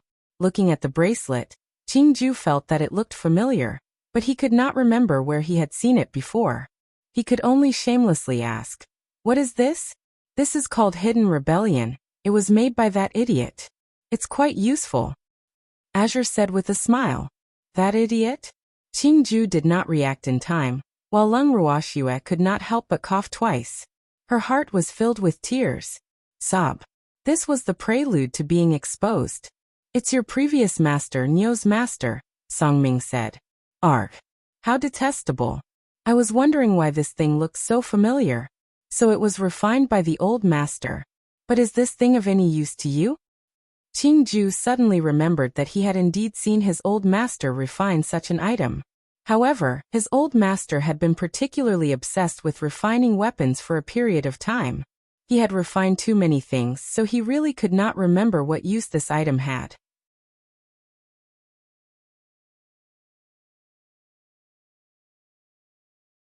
Chapter 2441. Actually, I'm not a combat-type beastie 3. Of course it's useful. With this, I can come and go freely in this place, and you can forget about finding an excuse to keep me outside. Humph. Azure said with a smug look. When Qingju heard this, he was extremely displeased. Could he say that he did not welcome this fellow? This guy I don't want to see the most? Who asked this guy to call his old master an idiot? However, the most hateful thing was his sister. She didn't tell him about this and he wasn't prepared at all. At the thought of this, Qingju felt sad. Sob. How could his sister be like this? He looked at Lung Ruoxue with tears in his eyes. Lung Ruoxue saw the sorrow on Qingju's face. Lung Ruoxue felt guilty and looked at Qingju carefully. I'm so sorry. Qingju, I forgot to tell you. You really forgot to tell me? Qingju asked while sobbing. It's true. It's absolutely true. When Lung Ruoxue heard this, she hurriedly replied. However, Qingju did not say anything. He only looked at Lung Ruoxue with a hidden bitterness. Lung Ruoxue felt her head throb from Qingju's expression. Sob. Let her faint. After she found the traitor, she only wanted to tell Tsung the good news as soon as possible, and had indeed forgotten to tell Qingju. Thus, she could only say that everything was fate. Sob. Lung Ruoxue was at a loss as to what to do with Green Vessel, so she could only ask for Tsung's help. When Blue saw this, it didn't want to care and admire Nio's embarrassment. However, when it saw Lung Ruoxue's pitiful expression, it couldn't bear to do so. It could only speak with loyalty. Nio really forgot. I didn't tell her not to tell you. Lung Ruoxue was helpless. Wasn't Song's words a cover-up? Who knew that when Qingju heard this, he only snorted coldly and left without looking back. Lung Ruoxue's heart ached as she looked at Green Vessel's small and lonely back. Just as he was about to call out to Green Vessel, he was stopped by Tsong. Girl, give him some time to accept the truth. He'll be fine. It had to be said that Dark Green understood Green Vessel better. They were indeed old friends. Not long after, Dark Green appeared in front of Lung Ruoxue and reminded her. Sister, you guys should continue with your work. Lung Ruoxue was surprised. Was Qingju alright now? She looked at Song and then glanced at Green Vessel. Lung Ruoxue felt that the scene of these two little fellows being together was quite lovely. Wasn't this the relationship between a baby and a pet cat? Lung Ruoxue fantasized about the two of them together, but she didn't notice that Song and Qingju were sighing helplessly at the same time. Sister, you guys should continue with your work. After a while, Qingju reminded her again, and interrupted Lung Ruoxue's wild thoughts with a helpless expression. Oh, good. Lung Ruoxue nodded her head awkwardly. At this moment, the parasol tree mother tree, who had received Qingju's notice, walked out from her own residence. In the next second, Lung Ruoxue moved the original team out of the bracelet. Under the guidance of the parasol tree, they headed to another secret room. When they reached the entrance of the secret room, Lung Ruoxue gave the Peacock King a look. The Peacock King tactfully stepped forward to break the array. Although the defensive formations of the two secret rooms were slightly different, the Peacock King's method of breaking the formation was much more brilliant with his previous practice. 10 minutes later, the array outside the secret room had been completely broken by the Peacock King. Master, I'm done. The Peacock King said. Yes, you've improved since last time. Lung Ruoxue praised. Following that, she saw the Peacock King acting tsundere again. Instantly, she regretted her words. After entering the secret chamber, Lung Ruoxue and the rest felt their heads throb again. The secret room in front of him was more than double the size of the previous one, and the defensive formation was twice as large.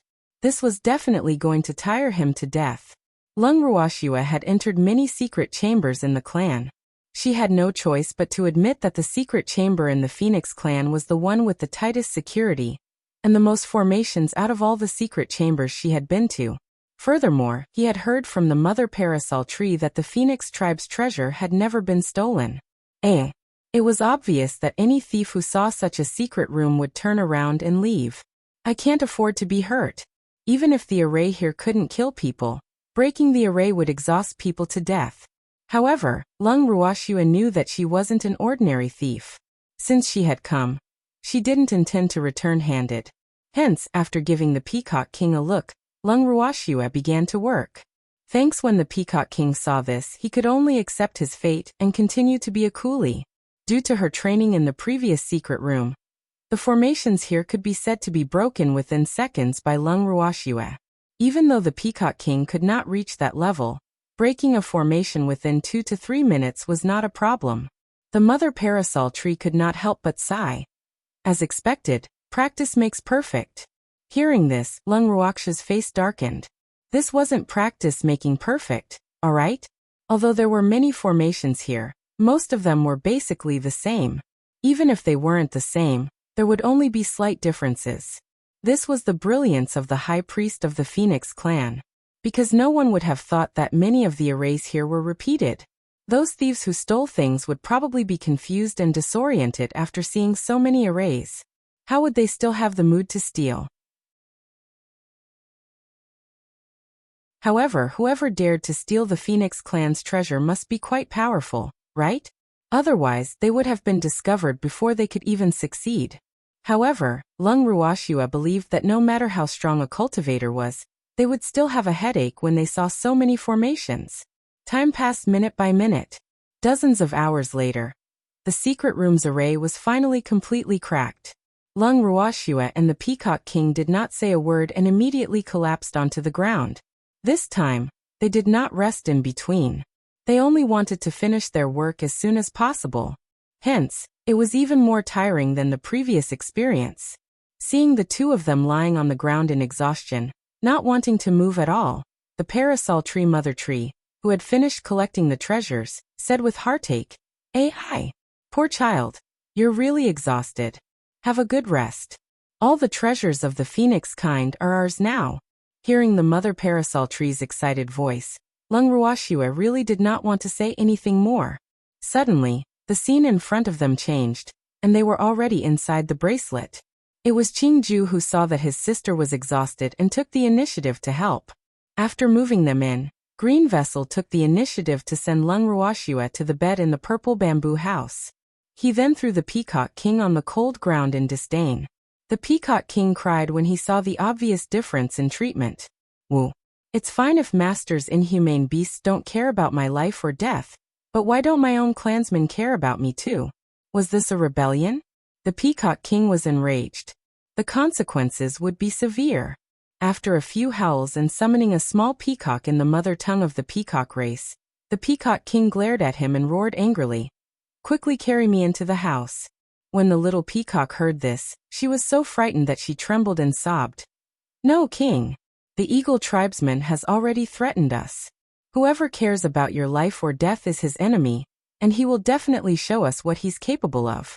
You bunch of spineless things, could it be that you're afraid of that guy's threat and don't care about this king's life or death?" The Peacock King's eyes were spitting fire as he roared at the top of his lungs. "King, the eagle tribe leader will beat us up. You can't beat him and protect us, so just bear with it. Anyway, it's not very cold here, and it's just nice to let my mind clear up a bit. I won't be here to accompany you. Take care, King." The little peacock mustered up her courage and ran away in fear, leaving behind the Peacock King, who was so angry that he almost vomited blood. Fuck. He actually asked him to endure it. The Peacock King was filled with grief and indignation. This was a sign that his clansmen didn't trust him. However, he couldn't deny that the little peacock was telling the truth. He really couldn't beat the eagle. Woo.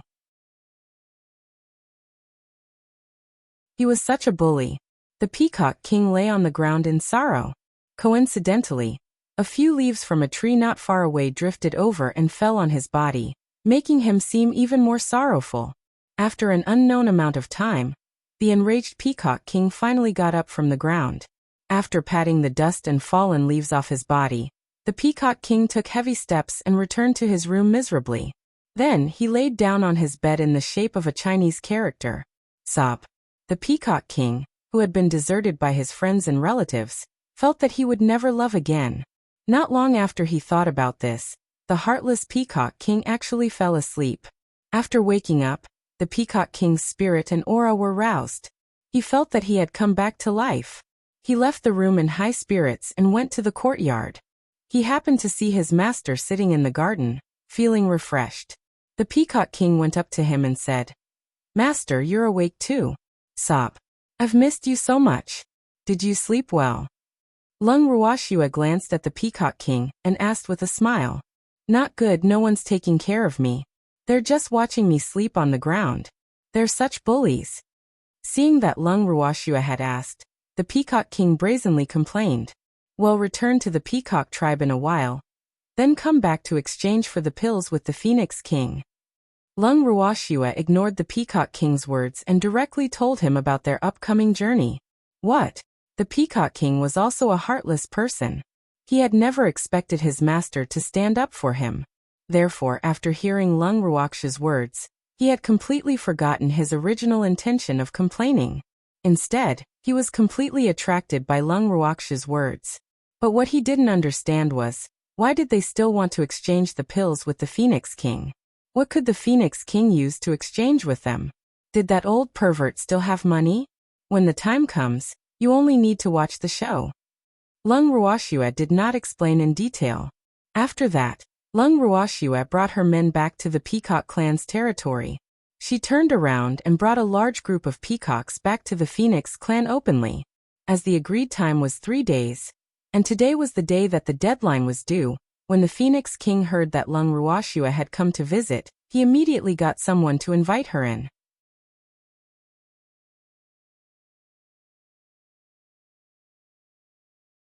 Chapter 2442. Top-notch treatment 1. When they arrived at the entrance of the Royal Phoenix Palace, the guard looked at Lung Ruoxua with a troubled expression and whispered, "Lord Lianwu, the king will only allow you to go in. These peacocks have to stay outside."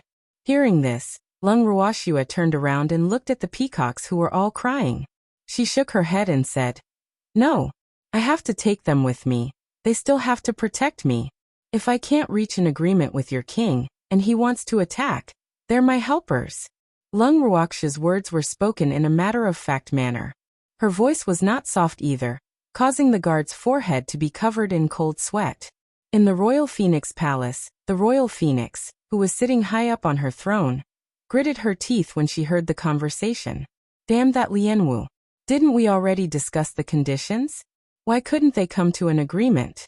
Or was it that annoying ugly freak who wanted to raise the price? When the Phoenix King thought of this possibility, he immediately became angry. His face turned from normal pink to red, then green and then black. When the new leader of the Hidden Guard saw this scene, he really didn't want to become the cannon fodder for the king to vent his anger, so he could only try his best to lower his presence. He knew that Lianwu Darren had the ability to anger the king to death. However, in the past few days, he had been brainwashed by Feng Chuan a lot, so he had some experience in dealing with the king's orders. Naturally, he wouldn't follow the king's orders like before.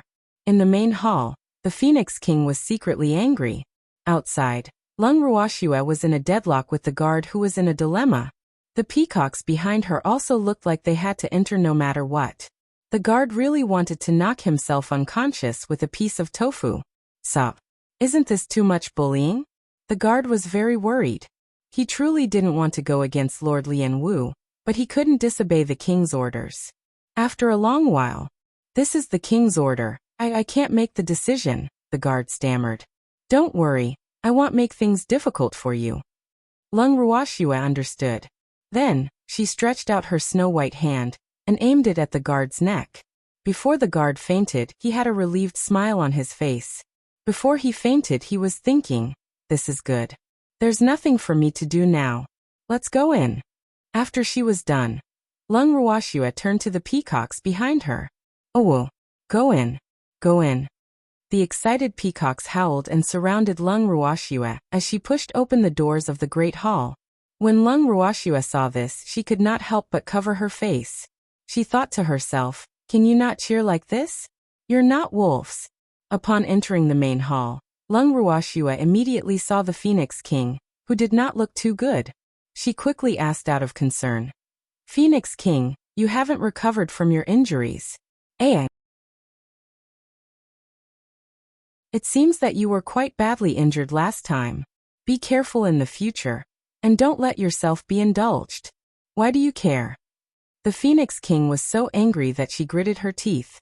If it wasn't for the fact that she had to make a deal with this ugly woman, she really wanted to teach this woman a lesson. "I'm not caring. I'm just casually showing my concern. If you don't appreciate it, then forget it," Lung Ruoxue said disapprovingly.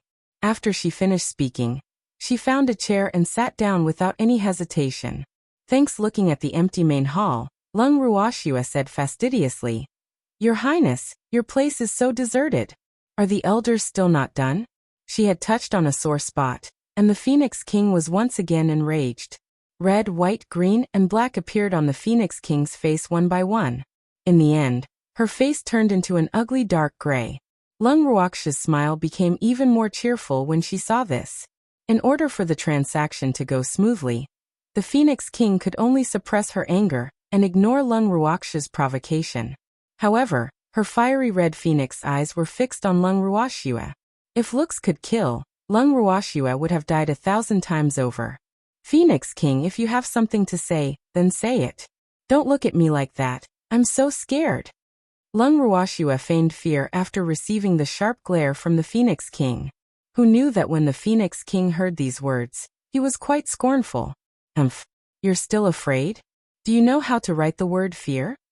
The Phoenix King knew that although she had not known this woman for a long time, she had a deep understanding of her shamelessness.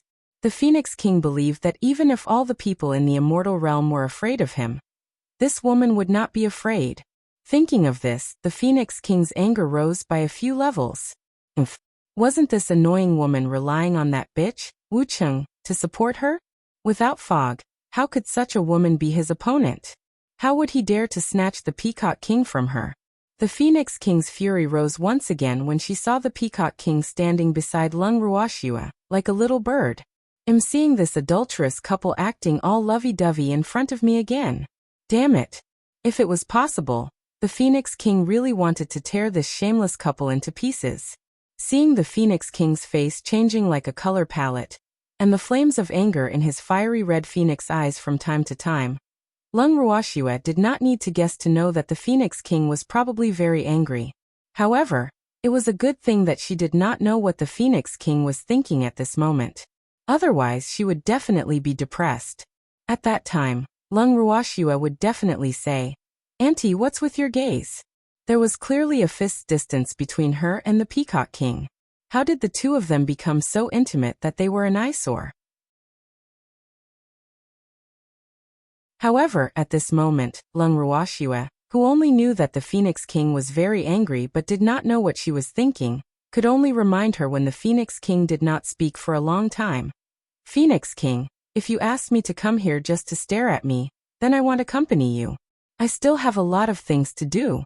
I don't have much time to waste on you." With that, Lung Ruoxue stood up and was about to leave.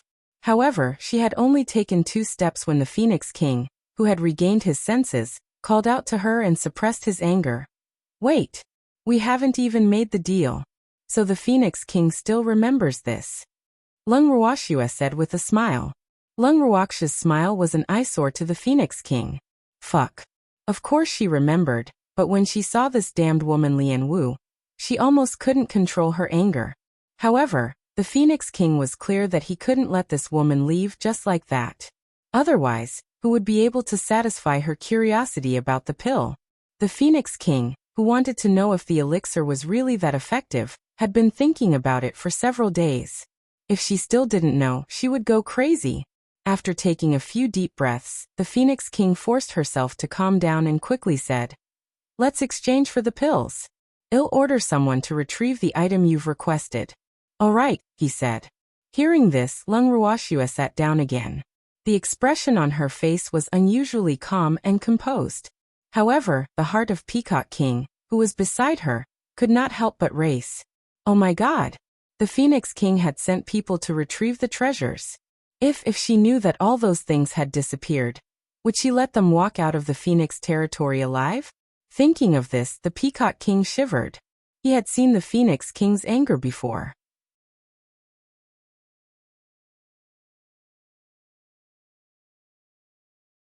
Chapter 2443. Top-notch treatment. 2. Sensing that the Peacock King was a little afraid, Lung Ruoxue stretched out her arm and pulled him to sit down beside her. She then gave him a consoling look.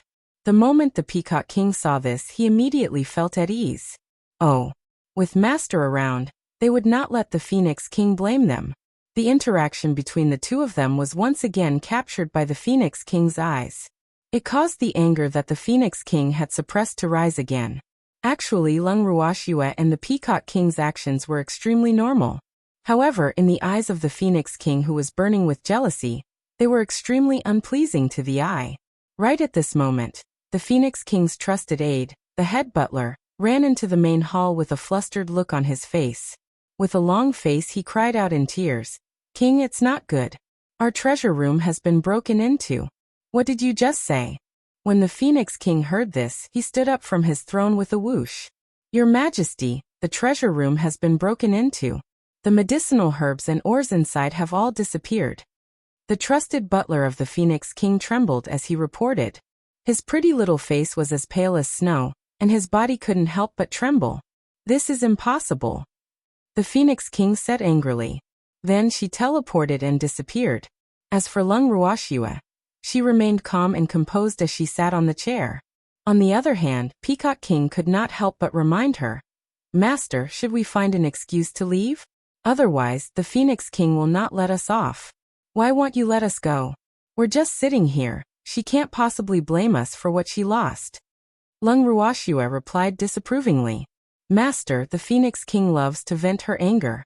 Even if she has no evidence to prove that we stole those things, she will still think that we are suspicious. In short, if we don't leave now, I'm afraid we won't be able to leave." The Peacock King said worriedly, "No, we can't leave now. We came here openly, so we have to leave openly. If we leave now, the Phoenix King will have a higher chance to pin the theft on us. At that time, she will fan the fire, and we may be hunted down by the 4 great King Divine Beast clans. What do you think?" Lung Ruoxue advised the Peacock King with a heavy heart. The Peacock King thought that it made sense. He no longer tried to persuade his master to leave. Instead, he sat on the chair with a calm heart. Not long after, the space in front of them distorted, and the angry Phoenix King appeared with a face that was darker than the bottom of a pot. The next second the Phoenix King roared, "Men!" Thump thump thump. Many guards pushed the door open and entered under the lead of the head butler, Prince Feng's trusted aide. "Lock these guys up." The Phoenix King pointed at Lung Ruoxue and the group of peacocks.